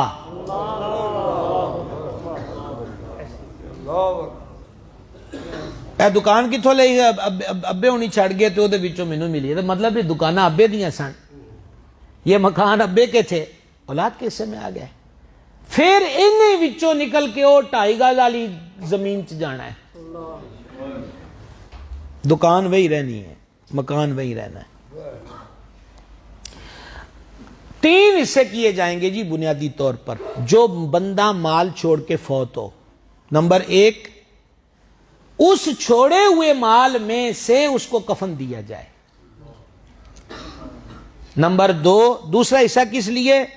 اس پر جو قرض ہو وہ اس کے چھوڑے ہوئے مال سے قرض ادا کیا جائے. ایتھے سردہ سائیں ٹر جائے نا، سربراہ سرپرست چلا جائے، انہیں کسے کولوں وصول کرنے ہون تے کلے کلے دا گیڑا او دی دکان تے بوئے تے ہوندا ہے، پر جے او دے سر تے کوئی ہوئے تے لان والا کوئی نہیں ہوندا. ایک صحابیہ معظمہ رضی اللہ تعالیٰ عنہ خدمت اقدس میں حاضر ہوئی، عرض کی یا رسول اللہ علیہ السلام، میرے باپ نے منت مانگی تھی کہ اگر میرا کام ہو جائے تو حج کروں گا، حضور وہ فوت ہو گئے تو میں کیا کروں، اب منت ادا پوری کروں؟ فرما اگر تیرے باپ پہ قرض ہوتا تو ادا کرتے کہ نہ کرتے؟ عرض کی جی ہاں. فرما پھر وہ دی اے منت بھی پوری کر. اگر فوت شدگان نے کوئی جائز منت مانگی ہو اور اولاد کے پاس کیپیسٹی ہو، طاقت ہو، تو اس کی جائز منت کو بھی پورا کریں. ناجائز منت نہیں، ناجائز منت نہیں. یہ کڑے شڑے کوئی منت نہیں ہوتی، بودیاں رکھنا کوئی منت نہیں ہوتے. کئیوں نے درباروں پہ حاضری کی منت مانگی ہوتی کہ کونیاں اور گوڈیاں دے بل جانا ہے. جدو اللہ نے کرایہ بھی دیتا ہے تے گڈیاں بھی ٹر دیاں نے، تے اے جڑا سڑکاں تے رلنا ہے وہی داتا صاحب دے قدماں چ کڑی بہ جاؤ. یہ زمینوں پہ یوں گھسڑ گھسڑ کر دیکھے. کسی خاص بندے نے کبھی کوئی کیا ہو تو وہ حکم سب کے لیے نہیں ہوتا. دادا صاحب نہیں فرمایا کہ تسی کونیاں گوڈے رگڑا کے آؤ، دادا صاحب یہ فرمایا کہ دل صاف کر کے آؤ. پیر سید جماعت علی شاہ صاحب محدث علی پولی علیہ رحمت حاضر دربار تھے دادا حضور کے، تے دار روٹی لبنی سی نا جی، تو مریداں آکھیا پیراں نال بھی آئے تے لبی بھی دار روٹی، تو کوئی بنا ہوا گوشت اور گرم روٹیاں دے گیا. سید جماعت علی شاہ صاحب نے مریدوں کو دی. فرما دادا صاحب نے بھیجی اور فرمایا تیرے مرید بڑے چسکے لاندے نا، آ کے کہندے نے کہ سانو دار روٹی لبی ہے، تے اے انہاں نوں کھوا دے بھنیا ہوا گوشت. لہذا سائیکل پہ جانا، پیدل جانا، پیدل جانے کو میں حرام نہیں کہہ رہا، کوئی فتویٰ نہیں دے رہا، لیکن منت جائز مانگی جائے. ہمارے معاشرے میں ایک منت ہے کہ بچے کو حضرت امام عالی مرتبہ سید الشہداء کا منگتا بنانا. اچھا منگتا مظلوم کربلا کا ہے، 2.5 سال انہوں لوکاں دے بوئے تے جا کے کہندے اینوں کپڑے دیو، اینوں فیڈر دیو، اینوں پیسے دیو، اینوں گھر دا پیسہ. منگتا کس کا ہے؟ مظلوم کربلا کا. تے منگتا کتنے پھر دے؟ بوئے بوئے تے. یا نام بدل لو یا کم بدل لو. آئی سمجھ کے نہیں آئی؟ مفتی محمد احمد یاخان صاحب نعیمی رحمت نے لکھا ہے کہ فقیر مانگنے آیا نا دروازے پر، بڑے سارے 24 سال کار سی، تو انہیں چوانی سٹی ہوتے کشکول چ وہ گیا اور پھاوڑا لے آیا، دہلیز اکھاڑنے لگ گیا. اس نے کہا تیری عقل ٹھکانے؟ اس نے کہا عقل میری ٹھکانے ہے، یا خیرات دروازے کے مطابق دے یا دروازہ خیرات کے مطابق کا ہے. بوئے وڈے تے چوانیاں سٹ دیں، شرم نہیں آندی؟ نیواں کر تے جے اچا کیتا ہے تے پھر بوئے دی یا کر منگتا امام علی مقام کا ہو اور انہوں پھر گلی گلی پھرائی جانا کہ انہوں پیسے دیو انہوں کپڑے دیو اے مند ہے نہ کوئی اور رکھ لو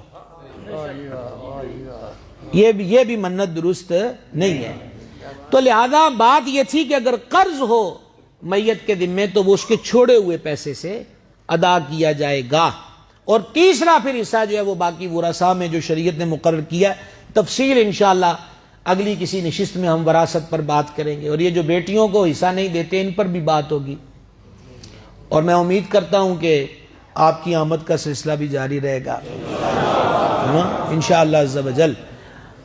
اب بات کس چیز کی تھی؟ کفن کی۔ یہ ہو گئی سفید کفن دیا جائے، اچھا کفن دیا جائے۔ ہاں اگر دینے والے کی کیپیسٹی نہیں ہے تو وہ قرض لے کر مہنگا کفن نہ خریدے، ورثاء کی جتنی کیپیسٹی ہے اس کے مطابق کفن اس کو پہنایا جائے۔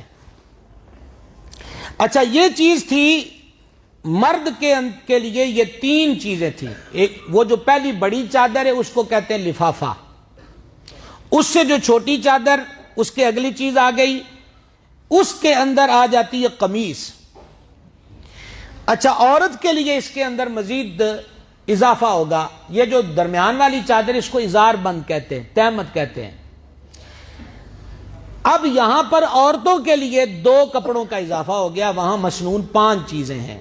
ایک سینہ بند، تو یہ اس کے سینے سے لے کر ناف تک، اور بہتر یہ فقہ کہتے ہیں کہ ران تک کو، اور 5واں ہے اوڑھنی، تو یہ 3 ہاتھ ہونی چاہیے۔ 3 ہاتھ سے مراد تقریباً 1.5 گز، یہ اس کے لیے شامل ہے۔ میت کو نہلانے کے بعد کسی بچے کے دن رکھے تھے وہ فوت ہو گیا، بیٹی کے دن رکھے تھے وہ فوت ہو گئی، یہ بھی ایک جوہلا میں رسم معروف اور مشہور ہے کہ اس کو دلہن کی طرح سجاتے ہیں یا لڑکے کو دولہا کی طرح تیار کرتے ہیں۔ یہ ایسا مقام نہیں تھا بلکہ مقام عبرت تھا کہ یہ دین تے ویاہ دے رکھے سن تے لاڑا کسی اور شاہدہ بن گیا ہے، ہاں سہجے اور روسی کی بجائے وہ قبر میں چلا گیا ہے۔ تو لہذا فقہا نے یہاں تک لکھا کہ مرد ہو یا عورت غسل دینے کے بعد اس کے سر میں یا داڑھی میں کنگھے کرنے کی ضرورت نہیں، اس کی وجہ کہ یہ زینت کا مقام نہیں ہے۔ یہ زینت کا مقام، زینت سمجھتے ہیں آپ خوبصورتی وجاہت کو پیدا کرنا، یہ وہ مقام نہیں ہے۔ یہ عجز اور انکساری کا عالم ہے کہ سادگی کے ماحول میں اللہ کے دربار میں اس کو پیش کر دیا جائے۔ حضرت امیر المومنین مراد رسول کریم سرکار سیدنا عمر بن خطاب فاروق اعظم رضی اللہ تعالیٰ عنہ نے اپنے بیٹے سے فرمایا تھا، اے 2 تلیاں ہوئیاں چادرہ نے انہاں چی کفن دے دی مینوں۔ یہ اسلامی اسٹیٹ کا سربراہ ہے، قیصر و کسریٰ جس کے زیر حکم ہے، وہ کہتے ہیں 2 تلیاں ہوئیاں چادرہ چی کفن دے دی۔ آج جی دیکھو کیا ہے، فرماتے وجہ یہ ہے کہ جے تیرا والد عمر رب نو پسند نہ آیا تے 2 چادراں بھی قبر چ جل جانی ہیں، تے جے پسند آ گیا تے پھر تیرے کپڑے دی لوڑ کوئی نہیں، انہیں جنت والا لباس پوا دینا ہے۔ یہ بات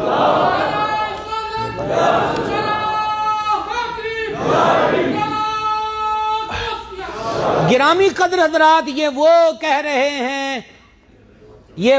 رہے ہیں کہ امام قرطبی نے لکھا کہ جب فرشتے حضرت عمر پاک کی قبر انور میں آئے، مر ربک ما دینک، فرما بہ جو پہلے میری گل سنو، سرکار فاروق اعظم پہلے میری گل سنو۔ انہوں نے کہا جی کیا ہے؟ فرما مر ربک کا جواب یہی نا، ربی اللہ، میرا رب اللہ، میرا رب تے اللہ ہے، تہاڈا رب کون ہے؟ یہ وہ وصیت کر رہے تھے۔ ما دینک، اس کا جواب یہی ہے نا، دین الاسلام، میرا دین اسلام ہے، میرا دین تو اسلام ہے، تہاڈا دین کی ہے؟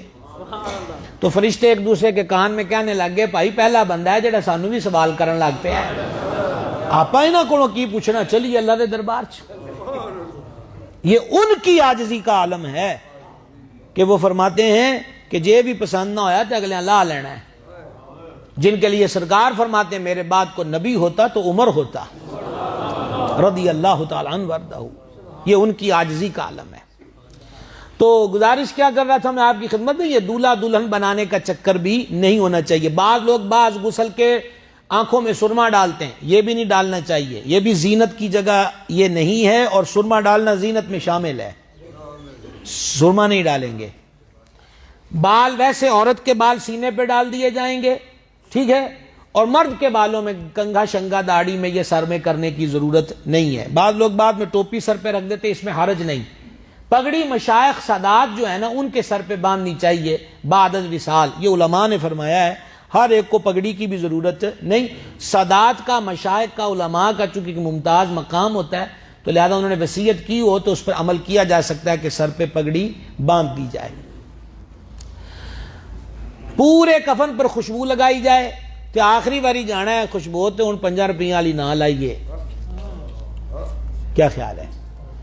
اور یہ جو کام چل نکلا ہے بنے بنائے کفن، اس میں بہت سارے پرابلمز ہیں، اور اس میں بڑی پرابلم یہ ہے کہ سب کے سائز ایک جیسے نہیں ہوتے۔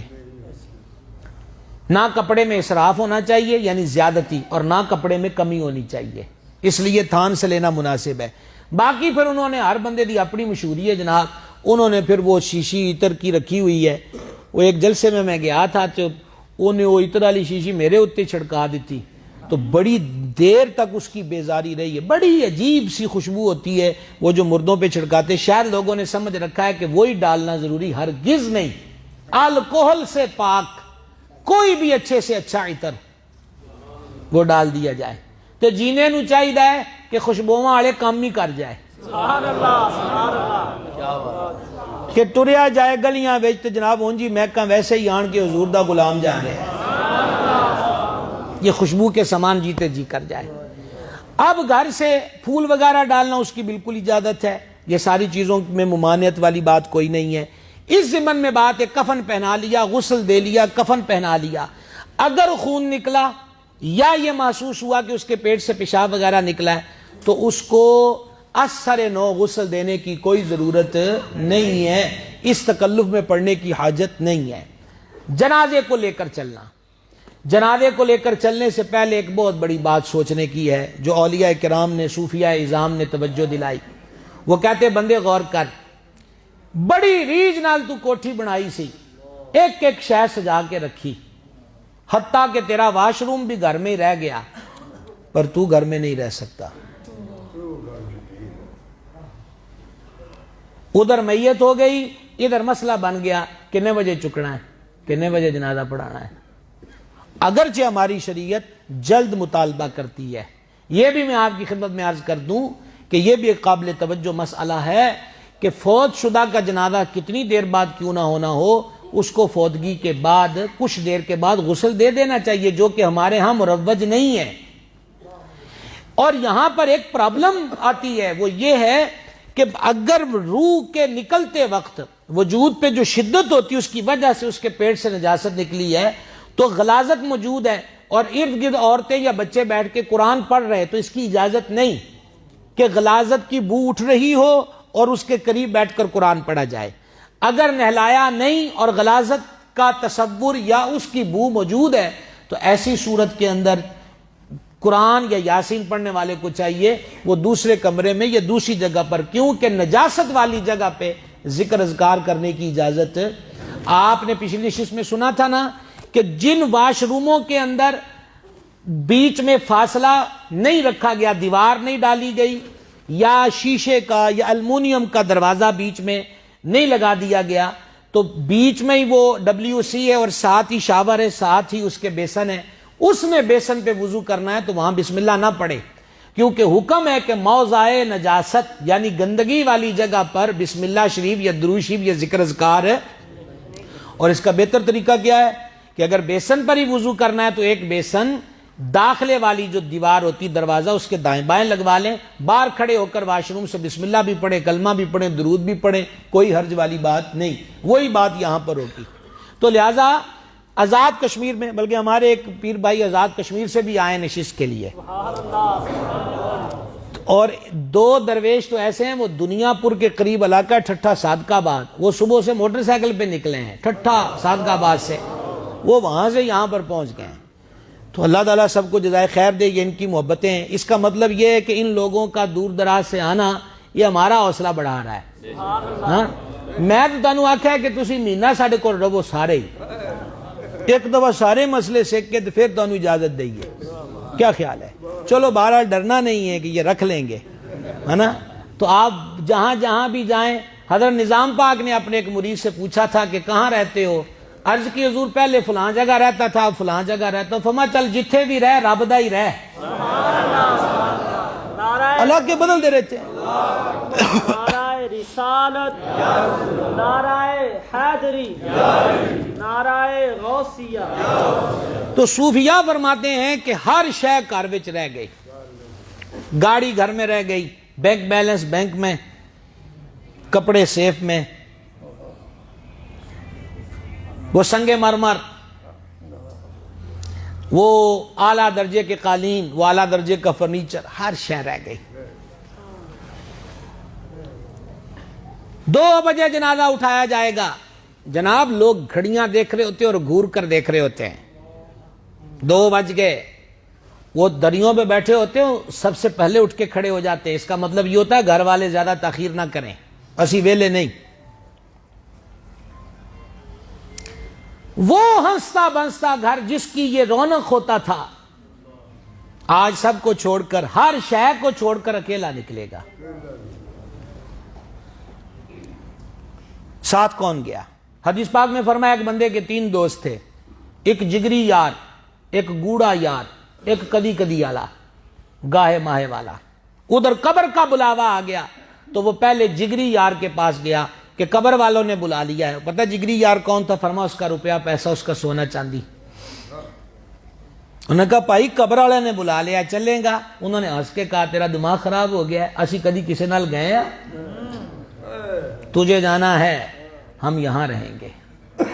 پھر گوڑے یار آ گئے، دوست، اور وہ کون ہے؟ اس کی بیوی، اس کے بیٹے بیٹیاں، اس کے بہن بھائی، اس کے ماں باپ، اس کے سجن یار بیلی۔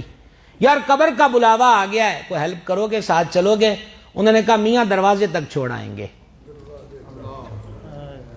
اندر دروازے تک چھوڑ آئیں گے۔ اور تیسرا دوست تھا جس سے ششمائی ملاقات کبھی ہفتے مہینے بعد ہو گئی، اور وہ کیا ہے؟ فرمایا اس کی نیکیاں،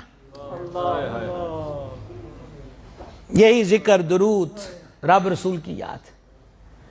گوڑیاں نے جدو ٹکا کے جواب دیتا ہے تو کدی کدی آلیاں کو بندہ کس منہ نال جاندا ہے، لیکن مسئلہ قبر کا تھا تو ان کے پاس آیا۔ میں نے کبھی قرآن کی تلاوت کی ہے، کبھی دروشی پڑھا، ذکر کیا، یار قبر آیا بلا لیا ہے تو تیرے نہ میری ایڈی سلام دعا بھی کوئی نہیں، کدی کدی تے آپا ملے ہیں تو تیرا کی خیال ہے؟ تو ان نیکیوں نے کہا تو فکر نہ کر، تیرے نال اندر بھی جاواں گے تے نال تینوں چھڑان دی کوشش بھی کر۔ یہ اب سوچئے سید العالمین میں نے آپ کے سامنے مفہوم پیش کیا حدیث کا، میرے کریم علیہ السلام نے مثال دے کے سمجھا کے فرمایا دسو پھر دوست کیڑا ہے؟ وہ پھر جس نے اندر جانا ہے اس کے ساتھ ہمارا لنک کتنا ہے، اس کے ساتھ ہمارا رابطہ کتنا۔ المختصر ایک ہی بات سمجھ لے، سورہ ملک، میں نے پچھلی بار بھی عرض کی تھی، آج بھی کہوں گا، عشاء کے بعد سورہ ملک پڑھنے کی عادت بنائیے۔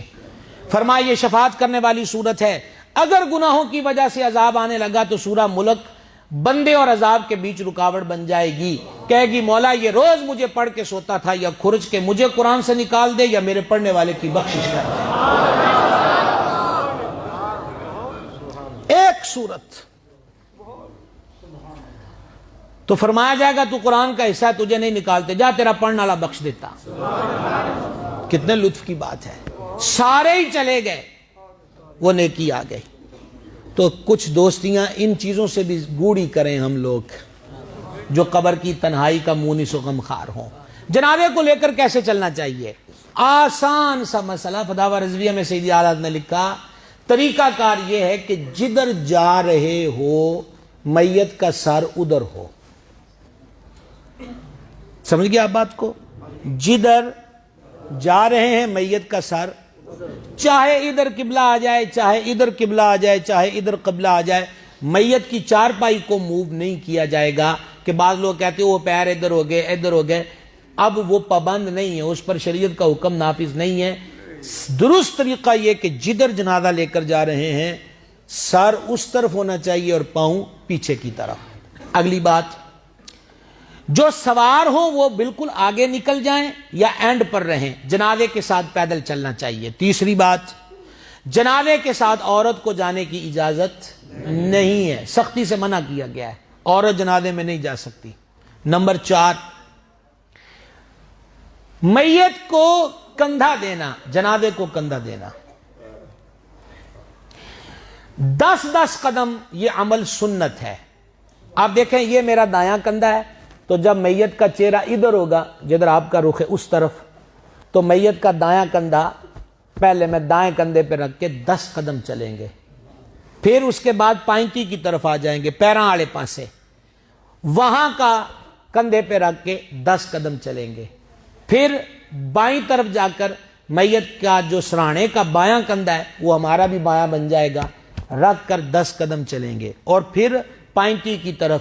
حدیث شریف میں فرمایا گیا کہ جتنے قدم یہ بندہ چلتا ہے اللہ تعالیٰ اس کے کبیرہ گناہ معاف فرما دیتا ہے، کبیرہ گناہ۔ اب جنازوں کے اندر مل کر کلمہ شریف پڑھا جائے تو جائز ہے۔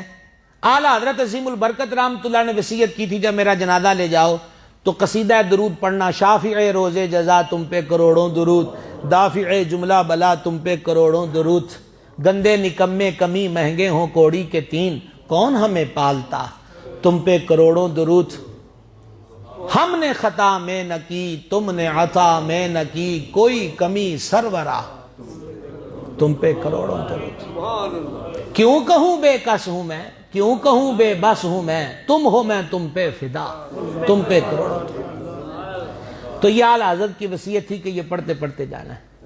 تو نعت شریف، حضور غوث پاک کی منقبت، ذکر اذکار کچھ بھی ہو وہ پڑھا جا سکتا ہے، اونچی بھی پڑھ سکتے ہیں اور آہستہ بھی۔ جنازوں کے اندر ہلڑ بازی ختم نہیں ہوتی، شور و غل ہوتا ہے، لوگ باتیں کر رہے ہوتے ہیں، حالانکہ اولیاء فرماتے ہیں کہ وہ جو چارپائی آگے جا رہی ہے وہ تقریر کرتی جا رہی ہے، اور وہ چارپائی کہہ رہی ہے میں بھی تواڈے منگو بھلیکھے وچ ہی سی۔ محبوب سبحانی فرماتے ہیں بندہ بازار میں کہہ کے مار رہا ہوتا ہے اور اس کا کفن کپڑے والی دکان پہ آ چکا ہوتا ہے۔ اچھا، جب پہلے وقتوں میں آج سے 15-20 سال پہلے یہ فرمان غوثیہ پڑھتے تھے تب مجھے اس کی سمجھ نہیں آتی تھی، اب بڑے شہروں کو دیکھا تو سمجھ آ گئی۔ غوث العالمین فرماتے ہیں بندہ سجنا چ بہ کے ہسدا پیا ہوندا ہے پر وہ دی قبر دا گڑا یعنی اس کی قبر تیار ہو چکی ہوتی ہے۔ تو مجھے سمجھ نہیں آتی تھی کہ ہمارے ہاں تو جب فوت ہوتا ہے تو پھر قبر کا نشان لگا کے بناتے ہیں، لیکن اب کراچی، اسلام آباد، پنڈی، بڑے بڑے شہروں میں پہلے سے تیار قبریں موجود ہوتی ہیں، فون کرنا ہوتا ہے جی میت آ رہی ہے۔ اب وہ جو غور کن ہے جس نے قبر کا گڑھا کھودا ہوا ہے اس نے تو کسی گاہک کے لیے کھودا ہوا ہے، تو گاہک ہسدا پیا ہے۔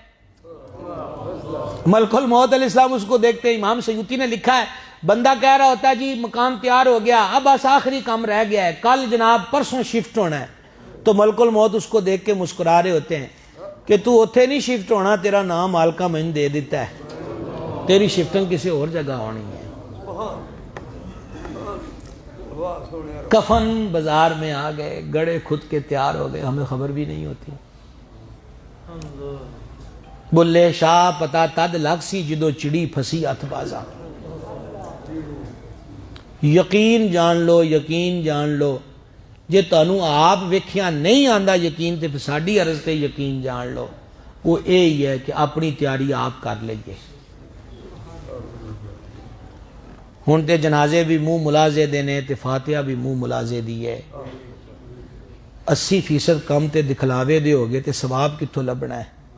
کو آپ ہی کتے کونے چ بہ کے انہوں یاد کر لیا کریے، کو 5 ویلے دی نماز پڑھ لیا کریے جڑی اس مالک نے فرض کیتی ہے اپنے لیے۔ ہر شے ٹھٹ شٹ روپیہ پیسہ دن دولت کوئی لے کے گیا ہی نہیں، پر سانوں پھر سمجھ نہیں آتی۔ امام غزالی نے لکھا میرے شہر کے لوگ کتنے عجیب ہیں کہ جب جنازہ جا رہا ہوتا ہے تو بیچ میں پوچھتے ہیں یہ چھڑ کے کی گیا ہے، ساڈے گلاں کردے نا او جڑی او فلانے روڈ تے پورا مربع نہیں وہ اے چھڑ کے گیا ہے، او فلانے بازار چ 10 دکاناں دی مارکیٹ نہیں وہ اے دی ہے، اے جنازے چ گل ہو رہی ہے۔ امام غزالی فرماتے ہیں وہ جنازے میں یہ پوچھ رہے ہیں کہ چھڑ کے کی گیا ہے، وہ تھوڑی مت ماری گئی ہے، آج تے یہ پوچھو کہ لے کے کی گیا ہے، ساتھ لے کر کیا گیا ہے، سارے ہاں چھڑ دینا ہے بھائی، اے مگر لے ان قبراں قبراں تے کوئی نہیں آندے، یہ تے پڑا ہوئے کربلا والیاں دا جڑا 10 محرم نو کٹھیاں کر دیندے نے،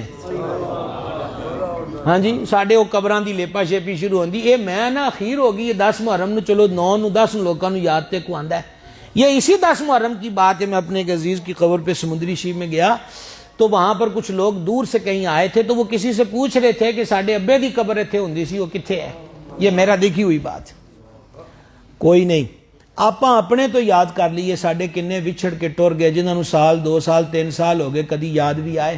میاں صاحب فرماندے سہ جوڑ سنگت دے ڈٹھے تے آخر وتھاں پیاں، جنہاں باج ایک پل نسی جیوندے ہو شکلاں یاد نہ رہیاں۔ ہم حرف مقرر نہیں ہیں، ہم مٹنے اور بلائے دینے والی چیز ہیں، ہمیں لوگوں نے بلا دینا ہے، اس لیے اپنی تیاری آپ کر لیں۔ ذکر اذکار کرتے ہوئے جنازگاہ کی طرف جانا چاہیے۔ اب پہنچ گئے جنازگاہ کے اندر، میت کو رکھ دیا، وہ تو سب کو سمپل پتہ ہی ہے کہ وہی اس کا طریقہ کار ہے کہ سرانا ادھر ہوگا کیونکہ قبلہ اس طرف ہے، ہماری بیک طرف، پاؤں اس طرف ہوں گے۔ اس دوران بھی ذکر اذکار کرتے رہیں، کلمہ شریف پڑھتے رہیں، ذکر فکر کرتے رہیں، ہنسنے کھیڑنے کا وہ مقام نہیں ہے۔ جنازے کی 4 تکبیریں، پہلی تکبیر پہ ثنا پڑھیں گے، دوسری پہ درود۔ درود وہ افضل ہوتا ہے جس میں سلام بھی ہو، جس میں لیکن ہمارے اکثر لوگوں کو وہ جس میں سلام کے بھی لفظ ہیں وہ یاد نہیں ہوتا، لیکن نماز والا درود سب کو یاد ہے نا، تو وہی درود دوسری تکبیر پہ پڑھ دیا جائے۔ تیسری تکبیر پہ پڑھیں گے دعا، اللہم اغفر لحینا و میتنا و شاہدنا و غائبنا، اینڈ تک۔ اور جب چوتھی تکبیر آئے گی صرف پہلی تکبیر پہ ہاتھ اٹھانے ہیں، باقی 3 پر ہاتھ نہیں اٹھانے۔ جب چوتھی تکبیر ہوگی تو چوتھی تکبیر بھی اللہ اکبر کا ہے، بعض لوگ یوں کرتے ہیں السلام علیکم ورحمۃ اللہ، ایک ہاتھ چھوڑ دیا السلام علیکم ورحمۃ اللہ دوسرا، شاید وہ سمجھتے ہیں کہ یہ کوئی سنت عمل ہے، یہ کوئی سنت عمل ہے۔ جس طرح ہم نے پچھلی نشست میں وضو کا بتایا تھا کہ کئی لوگ ایسا کرتے ہیں وضو پر خانے پر کہ جیسے یوں 3 مرتبہ ڈالنا، یہ کوئی سنت عمل نہیں۔ جیسے ہم نے پچھلی نشست میں مسح کا بتایا تھا کہ مسح کرتے وقت ایسے کرتے ہیں، تو یہ بھی کوئی مسنون عمل نہیں ہے۔ اسی طریقہ کے ساتھ پہلے ایک چھوڑنا پھر دوسرا، نو تکبیر کہہ دی چوتھی اللہ اکبر، اب ہاتھ چھوڑ دیے جائیں، السلام علیکم ورحمۃ اللہ، السلام علیکم ورحمۃ اللہ۔ یہ 4 تکبیریں۔ نیت کیا ہوتی ہے جی؟ 4 تکبیر نماز جنازہ فرض کفایہ، اللہ کے لیے ثنا، حضور کی ذات پاک کے لیے درود شریف، اور یہ جو میت موجود ہے اس کے لیے دعا۔ جنازے کئی اکٹھے ہوں تو اکٹھے جنازے بھی پڑھائے جا سکتے ہیں کیونکہ اس میں دعا مجموعی آ جاتی ہے۔ اگر کلیاں کلیاں کر کے بھی پڑھانے تو تاں بھی چنگا کام ہے، ثواب زیادہ ہو جائے گا۔ شرکاء کے لیے ایک کا جنازہ پڑھا، اب اس کے لیے ترتیب کیا ہوگی؟ یہی ترتیب ہے۔ امام جو ہے جنازہ پڑھانے والا وہ میت کے سینے کی سیدھ میں کھڑا ہوگا، تو اس ترتیب کے ساتھ ایک میت، دوسرا جنازہ، تیسرا جنازہ، چوتھا جنازہ، تو بالترتیب یوں رکھ کر بھی تکبیر پڑھی جا سکتی ہے۔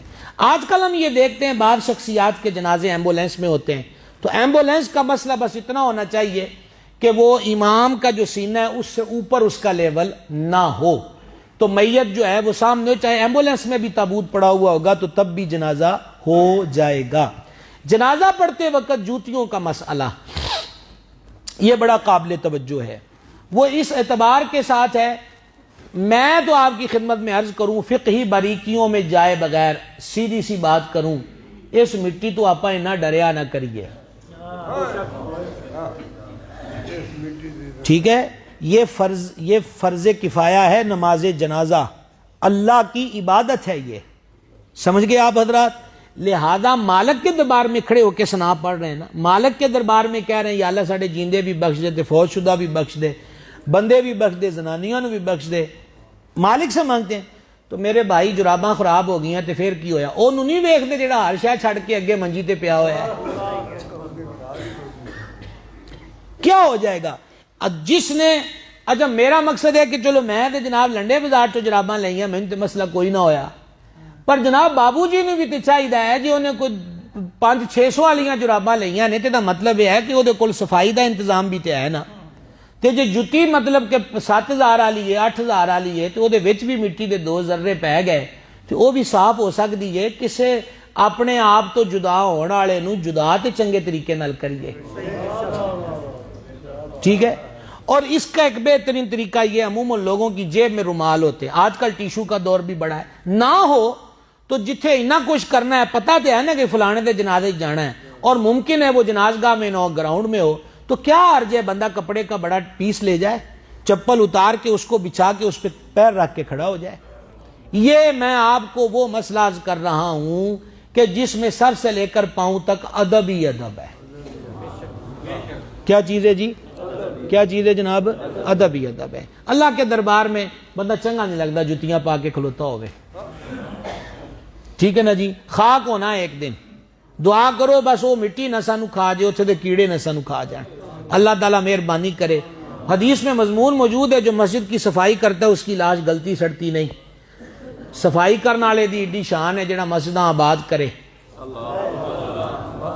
اس کا عالم کیا ہوگا۔ جنازے کے بعد اعلان ہوتا ہے، مینوں نہیں یاد کہ میں آج سے کرے اعلان کیتا ہوئے، آخ دے مینوں ضرور نے پر میری ہمت نہیں پہندی۔ گھر والیاں دی طرفوں اعلان ہے کہ پرونے روٹی کھا کے جان،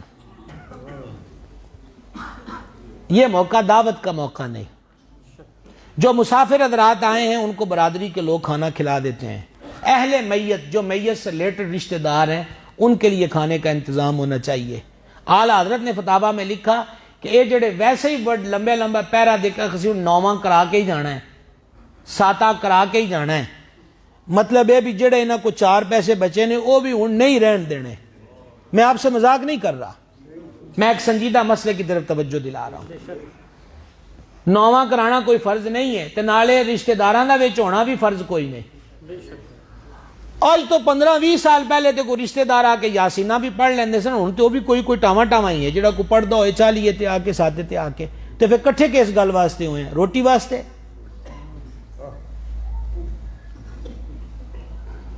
ٹینٹ لایا جی سانو سد لیا، تو تقریر کرنی، تو نعت پڑھنی ہے، وہ پیچھے سگٹاں پھونک دے پے نے یا وہ دیگاں کول 2 کرسیاں ڈا کے بیٹھے نے یا کچھ بیٹھک چ بیٹھے نے، تو آخیا جدو مولوی دعا منگن لگے سانو دس دیا جے کس واسطے ٹبر کٹھا ہویا جی؟ یہ کوئی خوشی کا موقع ہے؟ تے جو دعا مانگ کے روٹی کھانی ہے تے فوتگی دا مقام روٹیاں کھان کھلان والا نہیں ہے۔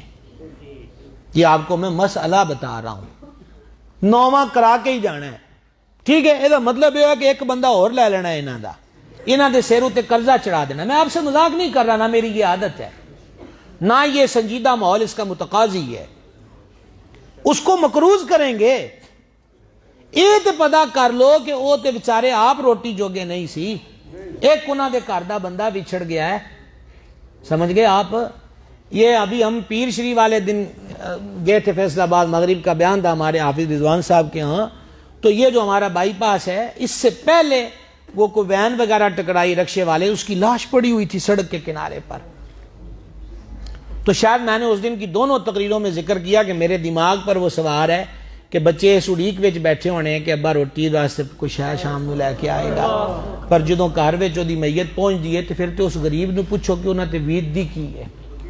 خدا رسول دا نام منو، انہاں فیشن پرستیاں وچوں باہر آ جاؤ، اللہ رسول دا واسطہ جے۔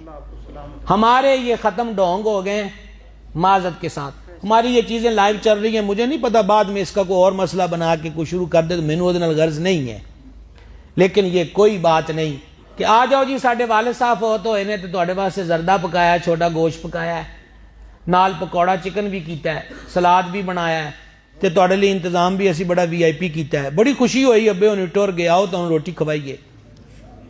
کیا تماشا بنایا ہوا ہے؟ یہ کوئی موقع ہے؟ یہ کوئی طریقہ ہے؟ ختم کس کے لیے تھا؟ ثواب کے لیے۔ تو او جڑا محلے وچ غریب ہے جنہاں دے چولہے چ اگ نہیں بلی، ثواب تے انہوں روٹی کھوانا سی۔ پر میری خواہش تو یہ ہے کہ میرے فوتگی ہوئی ہے تو ہمارے ختم کل پر ایم این اے آئے, ایم پی آئے, مل آنر آئے, بزنس مین آئے, بڑیاں بڑیاں گڈیاں آ کے کھلون پتہ لگے جناب انہاں دا بھی کوئی جانن والا ہے. ہر چیز میں دکھلاوا تے اس نو کی لبا ہے جنوں مٹی چ پا کے آ گئے, کوئی شے لبی جی انہوں. یہ سوچنے کی بات ہے, اسے بار بار سوچ. ختموں کو فنکشن نہ بنائیے, اپنے ٹور ٹپے اور وی آئی پی موومنٹ کا حصہ نہ بنائیے. ختم اصالِ ثواب ہے. اعلیٰ حضرت عظیم البرکت امام احمد رضا, جن کی وجہ سے ہم کو بریلوی کہا جاتا ہے, اس امام کا فتاوی رضویہ کی 9ویں جلد تو پڑھیں. وہ فرماتے ہیں میت کا کھانا غریبوں کا, فقیروں کا, مسکینوں کا, یتیموں کا, بیواؤں کا حق ہے. اللہ اکبر. خود سوچئے کہ ہم کیا کر رہے ہیں. تو یہ 7 دن کا پڑاؤ روک دینا چاہیے. یہ بلا وجہ میت, ایک تو وہ غم میں مبتلا ہیں, اوپر سے وہ مقروض ہو رہے ہیں, فائدہ کوئی نہیں ہے. جنازہ پڑھ لیا, اگلے دن کل ہو گئے, سب کو چلے جانا چاہیے. ان رسموں کو ہم بدلیں گے تو بدلیں گے. جاگ رہے ہیں آپ حضرات, ہم اختتام پر پہنچ گئے ہیں. ان رسموں کو بدلنے کا وقت ہے. بہت دقتیں ہو گئیں. ویاہ تے جڑے اوکھے ہوئے سن ہن فوتگیاں بھی اوکھیاں ہو گئیں, لیکن لے بیٹھی نک. خدا دا نا ہے, ہن تے کسے موئے ہوئے دا خیال کر لئیے. ایتھے ساڈی نک نے کی کرنا ہے, جو قبر دے عذاب وچ مبتلا ہو گیا, اونوں دعا بھی چنگے طریقے نہ پڑی, او دے واسطے ثواب والا کھاتا بھی کوئی نہ ہویا. فنکشنوں کے لیے کوئی اور وقت, اپنی ٹھٹ, اپنی وی آئی پی موومنٹ, اپنا روپے پیسے کا زور دکھانا ہو تو 100 موقع اور بھی آ جائیں گے. اے موئے ہوئے دا خیال کر لو, کلہ ہے. نبی پاک علیہ الصلوۃ والسلام نے فرمایا کہ مردہ قبر میں ڈوبتے ہوئے فریادی کی طرح ہوتا ہے, جڑا ہاتھ پیر مار رہا ہوئے, ڈبکیاں کھاندا ہوئے. فرمایا جیسے اس کے گھر والوں کی دعا, استغفار اور صدقہ پہنچتا ہے, ایسے ہے جیسے ڈوبتے کو کنارہ مل گیا. نعرہ تکبیر, اس چیز کا لحاظ کیا جائے. نعرہ رسالت, نعرہ حیدری, نعرہ غوثیہ. ہم سب نیت کریں کہ اپنے ختموں کا رخ درست کریں گے. یہ ہمارے ہاں ختم کے موقع پر مدرسوں سے بچے بلوائے جاتے ہیں. اب میں جناب یہ ہو گیا کہ میں تھوڑا سا جو پیسے شیسے والا بندہ ہوں, کوئی ٹیپ ٹاپ والا بندہ ہوں, تو وہ جڑیاں وہ کلین آئے نا جناب, وہ ٹینٹ والوں کولوں, وہ دے اتنے بھی چٹا کپڑا بچھایا ہوا ہے کہ چودھری صاحب دے, مولوی صاحب دے کپڑے نہ خراب ہو جان. تے اے درس والے آئے نے, اے انہاں دا بھی رکشا بھر کے آ گیا ہے. او پتھے جگہ بنائی ہے, انہاں نو بٹھاؤ. انہاں درس والے نو کیوں بلایا سی؟ اس واسطے کہ یہ قرآن پڑھیں. مرا ہے تو اس کو غسل دیا ہے مردے نلانے والے نے, تے آج قرآن پڑھن دی واری آئی ہے تے سادلے نے مدرسے والے. اولاد کدھر گئی؟ اولاد نئے ماڈل کی گاڑی لینے کے لیے تھی, نئی بائک لینے کے لیے تھی, نیا موبائل لینے کے لیے تھی. او دا حق سی کہ آج بیٹھن یاسین نہ پڑھن. اس کا حق تھا کہ آج ذکر اذکار کرتے. ہم غلط روش پہ چل نکلے ہیں. اے نہیں ہے کہ میرے کو دیکھ پکان دے پیسے دے, میں درس والے نیانے ساتھ لما آکھو آ کے قرآن پڑھو. ایک انہاں دی کلاس خراب کرنے آپاں, ٹھیک ہے, انہاں دے سبق جاندے نے. اے ساڑھے ایتھے مدرسے, یہ ہمارا جہاں آپ بیٹھے ہیں, یہ جامعہ دارالعلوم غوثیہ رضویہ رشد الایمان, یہاں اللہ رسول کے فضل و کرم سے ناظرے کی کلاسیں بھی ہیں, حفظ کی بھی ہیں, اور 5ویں سال تک درس نظامی کی بھی ہیں اللہ رسول کے فضل و کرم سے. تو ہماری انتظامیہ نے بڑا شاندار, اللہ تعالیٰ ان کو سلامت رکھے, اصول بنائے ہیں کہ پڑھائی ٹائم بچے نہ جان, کیونکہ بچے مدرسے میں آتے قرآن سیکھنے. تے پائی جے رکشا بھر کے انہاں دا آپاں نام بھی لے جاواں گے, انہاں نوں درس بیٹھیاں نوں بھی روٹی کھوا دیاں گے, تاں بھی ثواب ہو جائے گا. ماشاءاللہ. تے جے ہن سدے نے تے پھر انی قدر کرو, انہاں دے پاٹے کپڑے نہ ویکھو, ٹوٹی جُتی نہ ویکھو, انہاں دی مسافری تے یتیمی نہ ویکھو, انہاں دے سینے وچ قرآن ہے, اس قرآن دا مول تے کو پائیے نا. امام اعظم ابو حنیفہ رحمۃ اللہ علیہ کے بیٹے کو استاد نے الحمد شریف سکھائی, سورہ فاتحہ. کہا جی تہاڈا پتر سورہ فاتحہ سیکھ گیا ہے. امام صاحب خوش ہو کے استاد نو انعام دیتا. وہ ڈھیر سارے پیسے دیکھ کر استاد کے منہ سے بات نکل آئی کہ میرے نکے جے کم تھے حضور اتنے پیسے. آپ نے فرمایا گل سن میری, آج تو بعد تو میرا منڈا نہیں بنانا. عرض کی حضور ہونے تے انی تعریف کی تھی تے انعام بھی دیتا ہے تے نال ہی آکھا تسی میرا منڈا نہیں پڑھانا.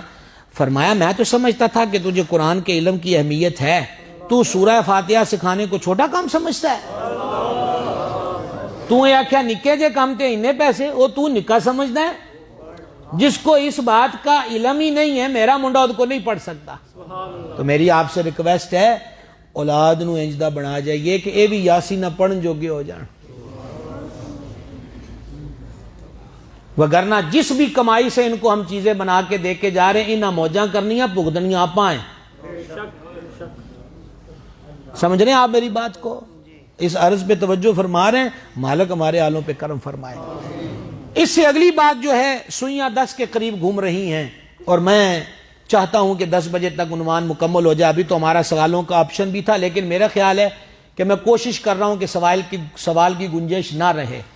اختصار سے مزید کام لیتے ہیں. سب سے بڑا تحفہ جنازے کے ساتھ جو ہم کسی مرنے والے مسلمان بہن بھائی کو دے سکتے ہیں وہ یہ ہے کہ جیندیاں جی انہیں ساڈا دل دکھایا ہوئے, ساڈی غیبت کیتی ہوئے, چگلی کیتی ہوئے, ساڈے خلاف گل کیتی ہوئے, بہتان بنے ہوئے, ساڈے پیسے بھی مار لے ہون, اللہ رسول واسطے انہوں معاف کر دیں.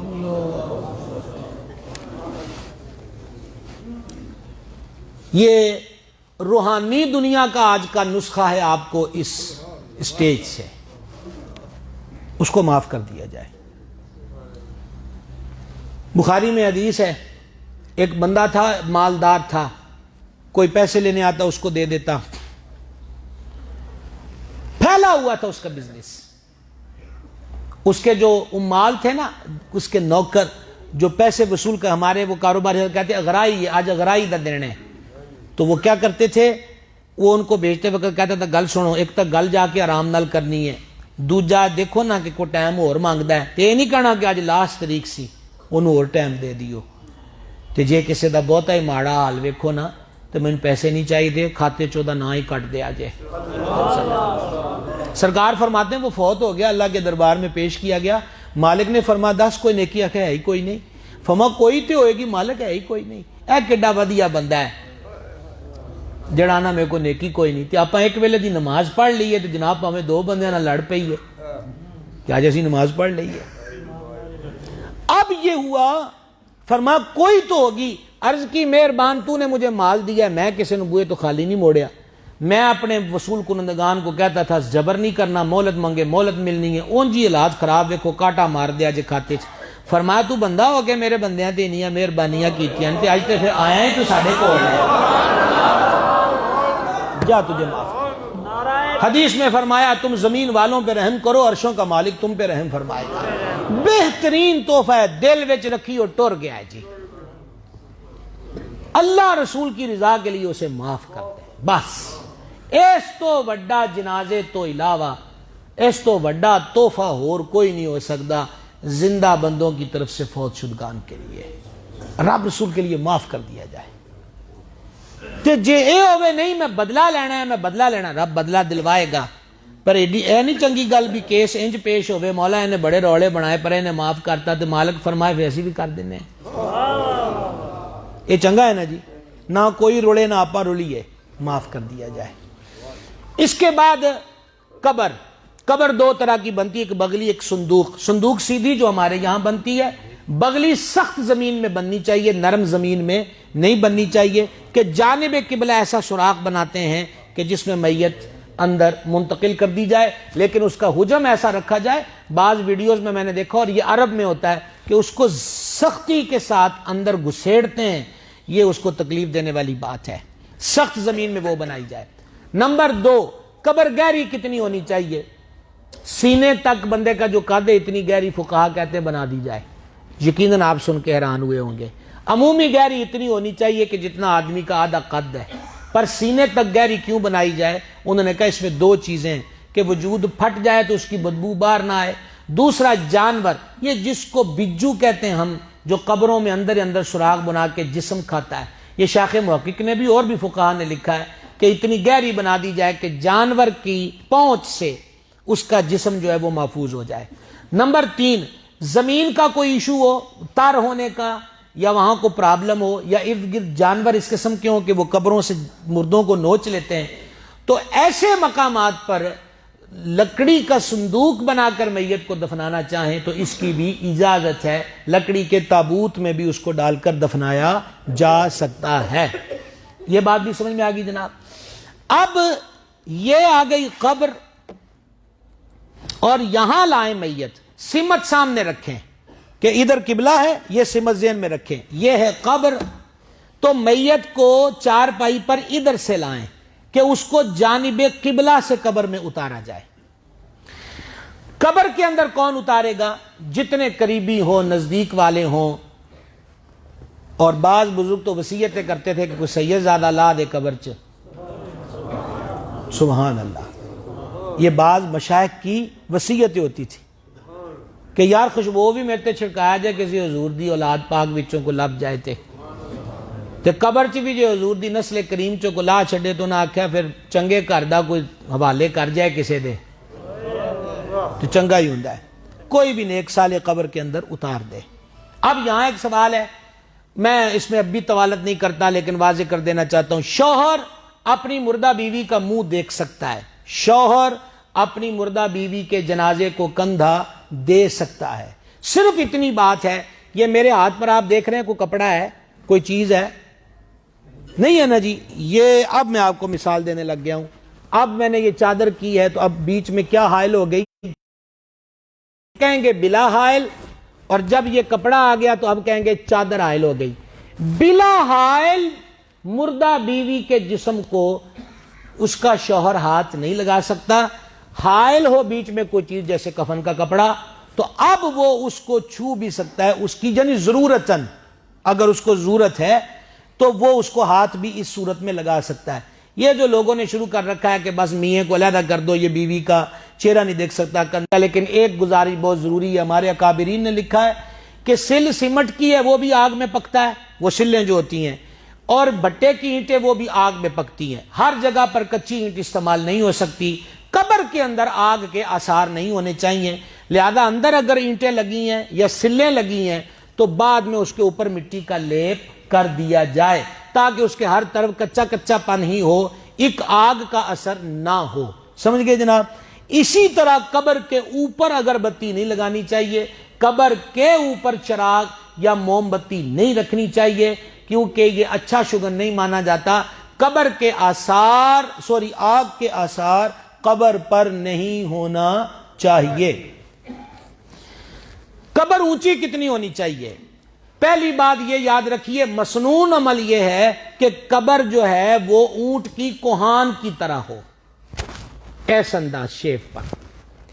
ویسے ہمارے ہاں چوکھٹی بھی بنتی ہے، ممنوع نجائز وہ بھی نہیں، مسنون یہ ہے کہ جیسے اونٹ کی کوہان ہوتی نا اس کے اوپر کوہان، ایسے انداز پہ ترچھی قبر ہو۔ اونچی کتنی ہونی چاہیے؟ ایک بالشت، یا فقہاء نے لکھا اس سے کچھ زائد، بہت اونچی قبر بنانے کی ضرورت نہیں ہے، قبر کا سائز چھوٹا رکھنا چاہیے، بعض لوگ تو بہت اونچے اونچے ڈھیر بنا دیتے، اس کی کوئی ضرورت نہیں ہے، کوہان نما ہو، ایک بالش سے کچھ زائد ہو، اتنی اس کی بلندی ہونا چاہیے۔ تدفین کے بعد اس پہ پانی چھڑکانا یا پھول وغیرہ ڈالنا بالکل جائز ہے۔ قبر پر خود بخود گھاس اگائے، پودا کوئی جڑی بوٹی اگائے نہ اتارا کریں۔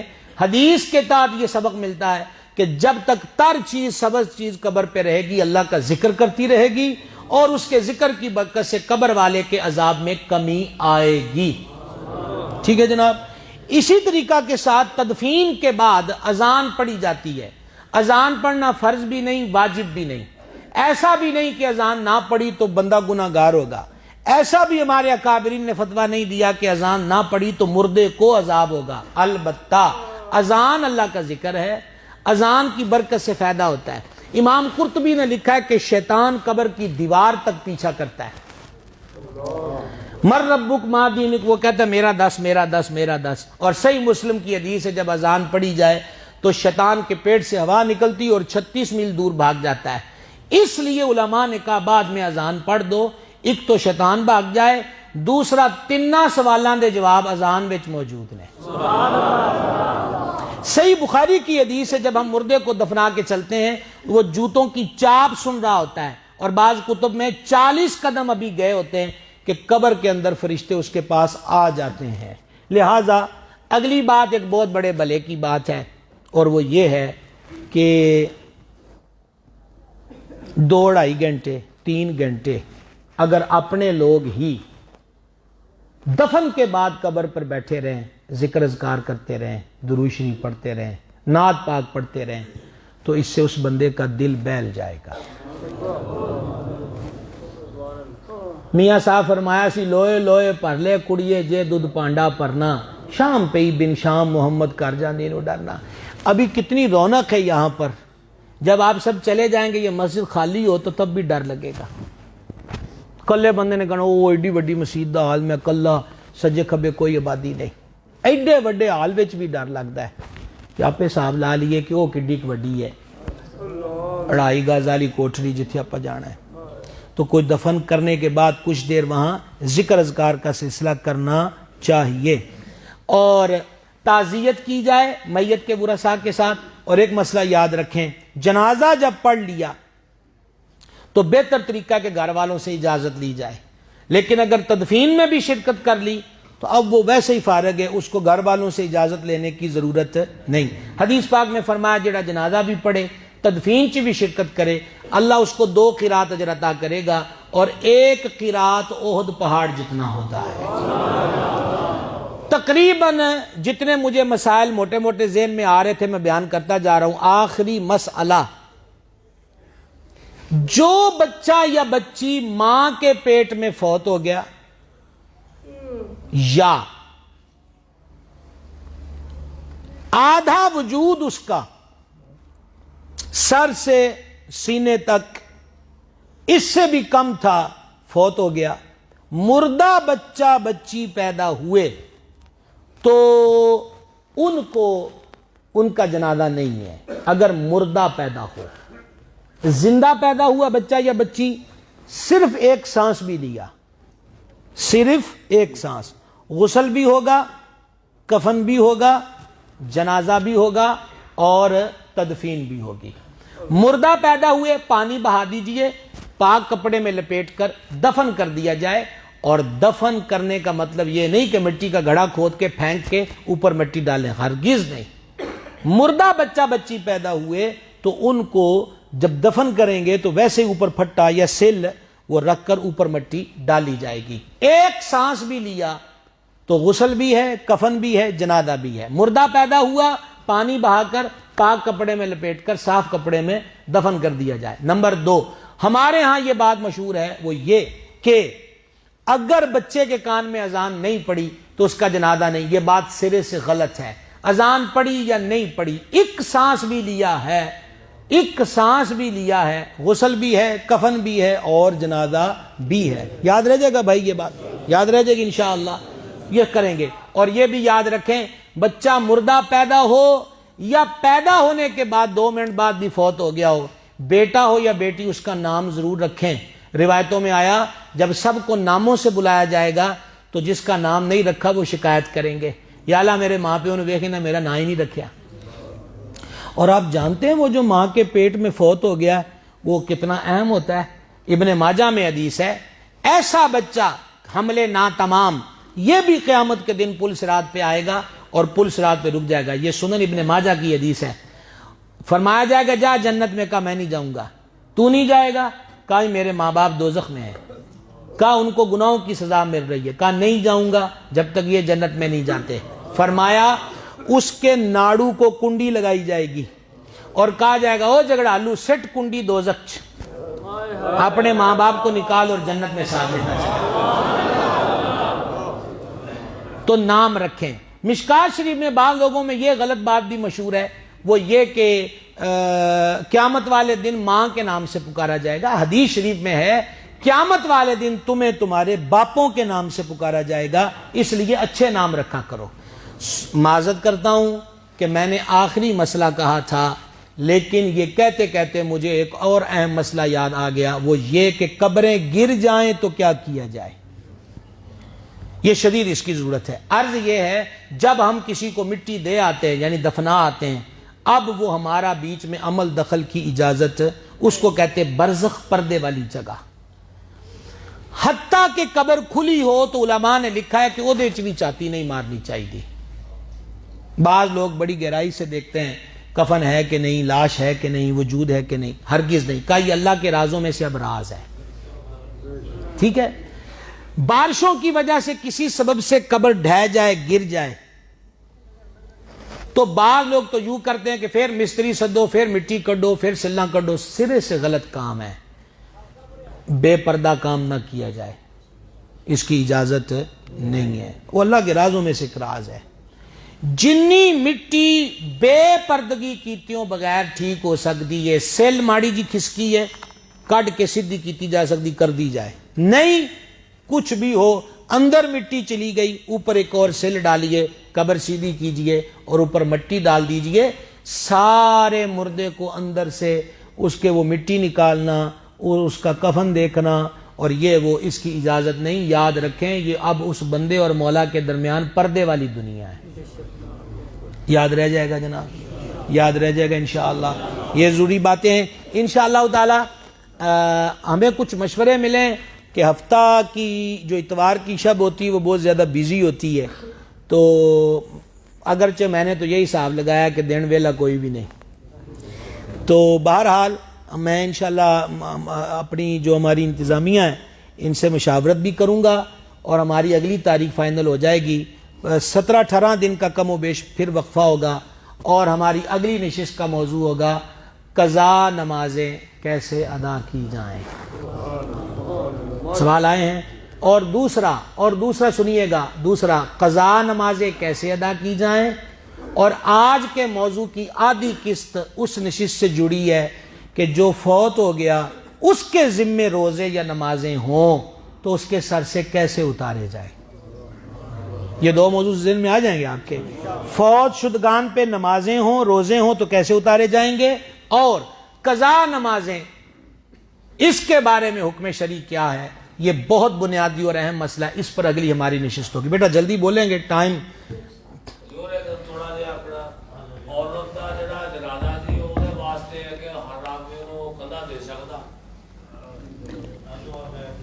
عورت کو، یہ بھی ایک عام سوال ہے جو ہمارے بزرگوں نے کیا، جلدی جلدی جواب سن لیجئے.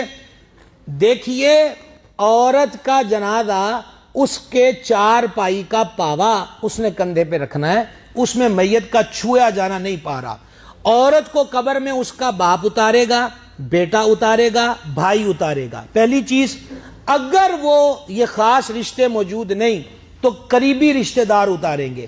وہ بھی موجود نہیں تو پھر نیک صالح مسلمان، وہ غیر عورت ہو کوئی اور نہ ہو تو نیک صالح مسلمان اس کو قبر میں اتاریں گے. تو یہاں تک اجازت ہے. تو غیر عورت بھی ہو تو مسلمان مرد عورت کے جنازے کو کندھا دینا ہے، اور فضیلت ایک جیسی ہے کہ اللہ کبیرہ گناہ معاف فرمائے گا. زیادہ کندھا کو، جنازے کو کندھا دے سکتے ہیں. ہمارے فیس بک پیج پہ آیا ہے ظہیر بٹی صاحب کا سوال. وہ کہتے ہیں کہ آپ مردے کو، جو بچہ مردہ ہے اس کو قبرستان میں دفن کر سکتے ہیں؟ یہ بھی ایک ہماری عوام میں یہ ہے. اصل میں فقہاء نے کہا کہ قبرستان کی ایک طرف دفن کر دیا جائے. اس سے بعض لوگوں کو وہم ہوتا ہے کہ شاید جو مردہ پیدا ہوا ہے اس کو قبرستان میں دفن کر ہی نہیں سکتے. پانی بہائیے، صاف کپڑے میں لپیٹیے، قبرستان کی کسی نکڑ کونے پر ہوگا تو وہ بھی قبرستان ہی. ٹھیک ہے نا جی؟ تو بالکل اس کو وہاں دفن کر دیا جائے. سوال یہ ہے کہ کیا یہ فیس بک والے، سوشل میڈیا والے شروع ہیں. میت کو ہاتھ لگانے سے غسل فرض ہو جاتا ہے؟ یہ بات بھی غلط ہے کہ جس نے میت کو غسل دیا اس پہ غسل لاگو ہوتا ہے. یہ بات غلط ہے. ایک سوال ہمارے پاس یہ بھی آیا تھا، میرے پاس بہت سوال آئے واٹس ایپ پہ، میں نے کوشش کی ہے کہ اس کے جوابات پوری تقریر میں دے دیے. جس نے بھی مردے کو نہلایا ہے، مردے کو نہلانے کی وجہ سے اس پہ غسل لاگو نہیں ہوگا. جس نے بھی میت کو غسل دیا، میت کو نہلانے کی وجہ سے نہلانے والے پر غسل فرض نہیں ہوتا. اگر وہ باوضو ہے تو تب بھی اس کے وضو کو کوئی نقصان نہیں پہنچتا. یہ پچھلی نشست میں بتایا تھا کہ جو وضو جنازے کے لیے کیا ہے اس سے کوئی بھی نماز پڑھ سکتے ہیں. یہ بھی غلط ہے کہ جنازے کے لیے کیے گئے وضو سے کوئی دوسری نماز نہیں پڑھ سکتے. ایک مسئلہ اور تھا کہ ایک گھر میں 5 6 7 8 افراد موجود ہیں اور غسل میں چلو جنہوں نے غسل دیا وہ نہ نہلائیں, ایک بندہ غسل ضرور کرے گا گھر کا غسل دینے کے بعد. یہ بھی لوگوں میں مشہور ہے, یہ بات بھی سرے سے غلط ہے. میت کے غسل کی وجہ سے کسی زندہ پہ غسل لاگو نہیں ہوتا. صرف اتنی احتیاط کی ضرورت ہے, اور وہ یہ کہ نجاست نکلی جیسے ابھی آپ کو بتایا, اب اس سے پانی مس ہو کر نیچے گرا, چھینٹے اڑے, چھینٹے پاؤں پر بھی پڑے, پنڈلیوں پر بھی پڑے.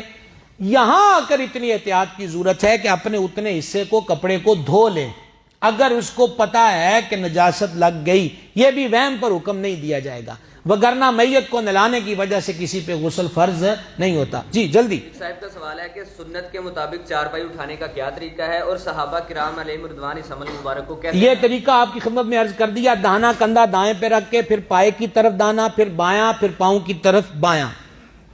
جلدی. اللہ تعالیٰ آپ کو سلامت رکھے. بڑے احسن انداز میں ہماری اصلاح فرما دی. عرض یہ تھی میت کو غسل دے چکے تھے, کفنا چکے تھے, کفنانے کے بعد اگر پخانہ وغیرہ نکلا تو خالی پانی بہا دیا جائے یا کفن بھی تبدیل کیا جائے؟ پانی سے کفن کو دھو دیا جائے. دیکھیے پچھلی دفعہ ہم نے وہ ہمارا, آپ وہ یوٹیوب پہ بھی دیکھ لیں, واحد ٹی وی کے نام سے ہمارے اس ادارے کا چینل بنا ہو واحد ٹی وی, وہاں پر بھی آ چکا ہوگا. ہماری اسی فیس بک پر بھی جو کپڑے کو پاک کرنے کا طریقہ ہے, کپڑے پہ نجاست لگ گئی, کفن پہ بھی لگ گئی, یعنی غسل دینے کے بعد لے جا رہے ہیں اور نجاست واضح ہو گئی, اس کو کفن کو اتنے کو دھو دیا جائے, جدید کفن کی ضرورت نہیں. حضور جنازے کے بعد دعا کے بارے میں, جنازے کے بعد دعا عبادت ہے, سیدھی جی گل ہے. ایک بندہ اوتھے اعلان کردا ہے بھائی میں اشرفیاں دیاں بوریاں رکھ کے بیٹھا ہیں تے 24 گھنٹے کھلا ہے بوا, تے دوجا بندہ راہ وچ جناب وہ بیریئر لا کے بوے کہ میں تینوں 1:30 بجے رات اتنے نہیں جان دینا, ٹھیک ہے. تو وہ پھر انہوں آکھے کہ بھائی تو تے 24 گھنٹے آکھیا ہے, تو وہ اپنے آنکھے نو ویکھے گا یا جڑا بیریئر لا کے بیٹھا ہے. مالک فرماندا اجیب دعوت الدائی اذا دعان, جدوں وی منگو اسی سن دے وی ہیں تے قبول بھی فرمانے. ساجد صاحب کا سوال ہے کہ میت کو جنازے کے لیے لے جانے سے پہلے دعا کر سکتے ہیں؟ میت فوت ہو گیا نا جی, یہ بات بھی غور سے سنیے. آسن الویاء میں لکھا ہے کہ جب میت کی آنکھیں بند ہو جاتی, فوت ہو گیا نا, وہ وقت بھی دعا کی قبولیت کا وقت ہے. سرکار فرماتے ہو تو چنگی گل منہ چو کڈو, جیڑی بھی کڈو گے فرشتے ہو دیتے آمین کہنے ہیں, دعا اسی وقت شروع ہو جاتی ہے. جواد علی گجر صاحب کا سوال ہے کہ میت کے لیے کون سی خوشبو لگانا مسنون ہے؟ گلاب کی خوشبو بہت اچھی ہے. کس سائڈ پہ کھڑا کر دعا مانگنی چاہیے؟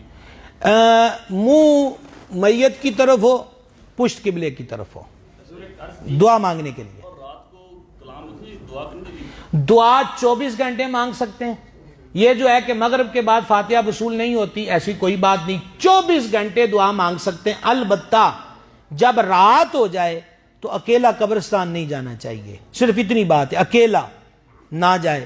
تو ویسے آخرت نو یاد کرنا ہوئے تو بندہ ٹور پوے کہ مینوں آخرت دی یاد آ جائے, حرج نہیں, کیونکہ رات کو وہ گھبرا جائے گا قبریں دیکھ کر, ہو سکتا ہے کہ اس کا دماغ میں پرابلم آ جائے. فیس بک پیج پہ ایک اور سوال ہے کہ جنازہ لے کر جاتے وقت آہستہ چلنا چاہیے یا تیز؟ درمیانی چال چلنی چاہیے. ویسے نیک بندوں کا جنازے کی سپیڈ میں نے دیکھی ویسے ہی تیز ہوتی ہے, اور اس کی وجہ یہ جو صحیح بخاری میں ہے کہ گناہگار کی جب میت لے جاتے ہیں تو میت چارپائی پہ روتی ہے کہ مجھے کہاں لے جا رہے ہو, اور جب نیک کا جنازہ لے جاتے تو سرکار فرماتے میت جنازہ اٹھانے والوں سے کہتی ہولی کیوں چل دے ہو, تیز چلو, اللہ کے دربار میں حاضری کا وقت آ گیا.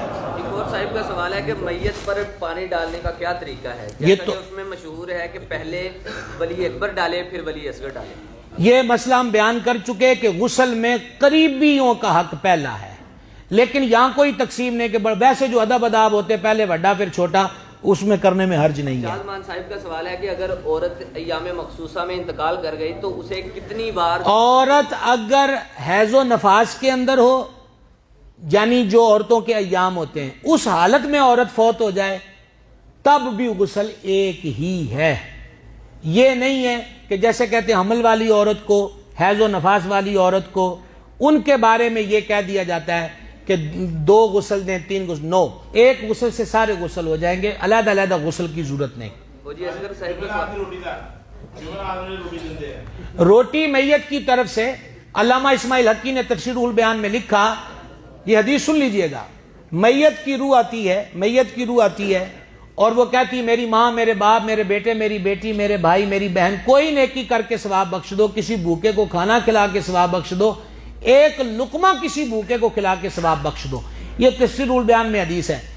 جمعرات کی کوئی تخصیص نہیں کہ اگر جمعرات کو روٹی نہ دی تو کوئی پرابلم بنے گا، یہ صدقہ ہے میت کی طرف سے، 12 مہینے 24 گھنٹے جس دن چاہے کیجئے، درست ہے۔ حضور عرض یہ تھی کہ اگر مثال کے طور پر بچے نے کچھ سانس لیے لیکن بچہ فوت ہو گیا، اب گھر والوں نے اس کا نام نہیں رکھا، 1 سال ہو گیا یا 2 سال ہو گیا، اگر وہ فوت ہو گیا، نام نہیں رکھا، دفنا دیا، تو یہ نیت بعد میں بھی کر سکتے ہیں کہ میں نے اپنے اس فوت شدہ بیٹے یا بیٹی کا یہ نام رکھ دیا۔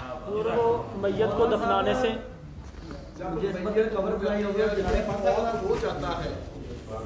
جب کوئی فوت ہو جاتا ہے تو اس کو غسل کتنی دیر بعد دینا چاہیے؟ بعض علاقوں میں جب دفنانے کے لیے اٹھایا جی میں نے یہ مسئلہ ابھی تھوڑی دیر پہلے عرض کیا کہ جنازے میں کتنی بھی تاخیر ہو، فوتگی کی تھوڑی دیر بعد غسل دے دینا چاہیے۔ جی دیکھیں، بھائی نے ایک سوال کیا، یقیناً یہ عوام میں بات مشہور ہے کہ جو بندہ قبر بناتا ہے وہ جنازہ پڑھ سکتا ہے، کیوں نہیں پڑھے گا؟ ضرور پڑھے، ثواب کا کام ہے، کوئی ممانعت نہیں۔ حضور یہ ایک رواج ہے کہ میت کو دفن کرنے سے پہلے دعا نہیں مانگنے دیتے۔ دیکھیے یہ رواج ہے لیکن شریعت میں ممنوع نہیں، دعا کی اسے ہر وقت کی ضرورت ہے، ٹھیک ہے۔ ایک سوال اور ہے کہ جب قبر کو کھود دیا جاتا ہے، جنازے میں تاخیر ہو جاتی ہے اور کہتے ہیں کہ قبر کے اندر کچھ چیز آلہ وغیرہ رکھ دی جائے، کسی وغیرہ۔ علامہ صاحب نے سوال بڑا اہم پوچھا جی، گیلری سے بھی آوازیں نہ آئیں، توجہ فرما لیں، ابھی ہم دعا کریں گے اور اس کے بعد بھی میں بیٹھا ہوں، دعا کے اور لنگر کے بعد بھی بیٹھا ہوں سوالوں کے جواب کے لیے۔ علامہ صاحب نے سوال پوچھا ہے کہ قبر بنا دی، تدفین میں دیر ہے، تو کہتے ہیں کہ اندر کوئی چیز رکھ دیں، کوئی مسئلہ نہیں ہوتا، کوئی چیز رکھنے کی ضرورت نہیں، کوئی قبر میں کوئی اور آ کے بسیرا نہیں کرے گا، کوئی جنات اور چڑیلیں وہاں پر نہیں آئیں گی۔ اور دوسری بات، قبر میں سورہ ملک پڑھی جاتی ہے، توجہ فرمائیں گے آپ حضرات، قبر میں سورہ ملک پڑھی جاتی ہے، تو جب میت دفنانے کے لیے آ گئی اس وقت سورہ ملک والا اندر نہ جائے، وہ کھڑے لوگوں کو تکلیف ہوگی، یہ کام پہلے کر لینے چاہیے۔ انشاءاللہ میں اس وقت فیصل آباد کے کثیر علماء میرے سامنے، میرے دائیں بائیں موجود ہیں، گڑھ فتح شاہ سے، ساہیوال سے، ٹھٹھا صادق آباد سے، آزاد کشمیر سے، پھر ہمارے ڈجکوڑ کے قرب و جوار کے دیہاتوں سے، ڈجکوڑ شہر کی مساجد کے آئمہ کرام، سمندری شریف میرے مرشد کے شہر سے، مطلب ہاں دروڑ سے میں دیکھ رہا ہوں، میں دروڑ بڑی مدت سے جا رہا ہوں، میں اس بار کہہ آیا تھا کہ تسی آنا ہے تو گاں تو ساڑی امید رکھیا جائے، تو دروڑ والے لگتا ہے کوئی تگڑا قافلہ لے کر آئے ہیں، دروڑ سے آئے ہیں، 12 والے بھی نظر آ رہے ہیں، پھر ہمارے فیصل آباد سے ہمارے رضوان بھائی کی، حافظ صاحب کی سرپرستی میں قافلہ آیا، فرقان بھائی کی سرپرستی میں الگ سے قافلہ فیصل آباد والوں کا آیا، پھر ہمارے سید صاحب قبلہ تشریف لائے، نئی سمندری کے علماء آئے ہیں، نئی سمندری کے احباب آئے ہیں، جنڈا والا شریف سے آستانہ عالیہ سے حضرت صاحب رونق افروز ہوئے۔ اللہ تعالیٰ آپ کو سلامت رکھے۔ میں جن کا نام نہ لے سکا ان سے معذرت چاہتا ہوں، لیکن مجھے نظر سب آ رہے ہیں، تو یہ آپ کا آنا اتنا حوصلے کو بڑھانے کا سبب ہے کہ میں نے جو کہا نا، میں آپ تو نہیں آندا کہ میں مہینے واسطے ہی آ جاؤ، یہ آپ کا ذوق دیکھ کر دل کرتا ہے کہ میں تو حاضر ہوں۔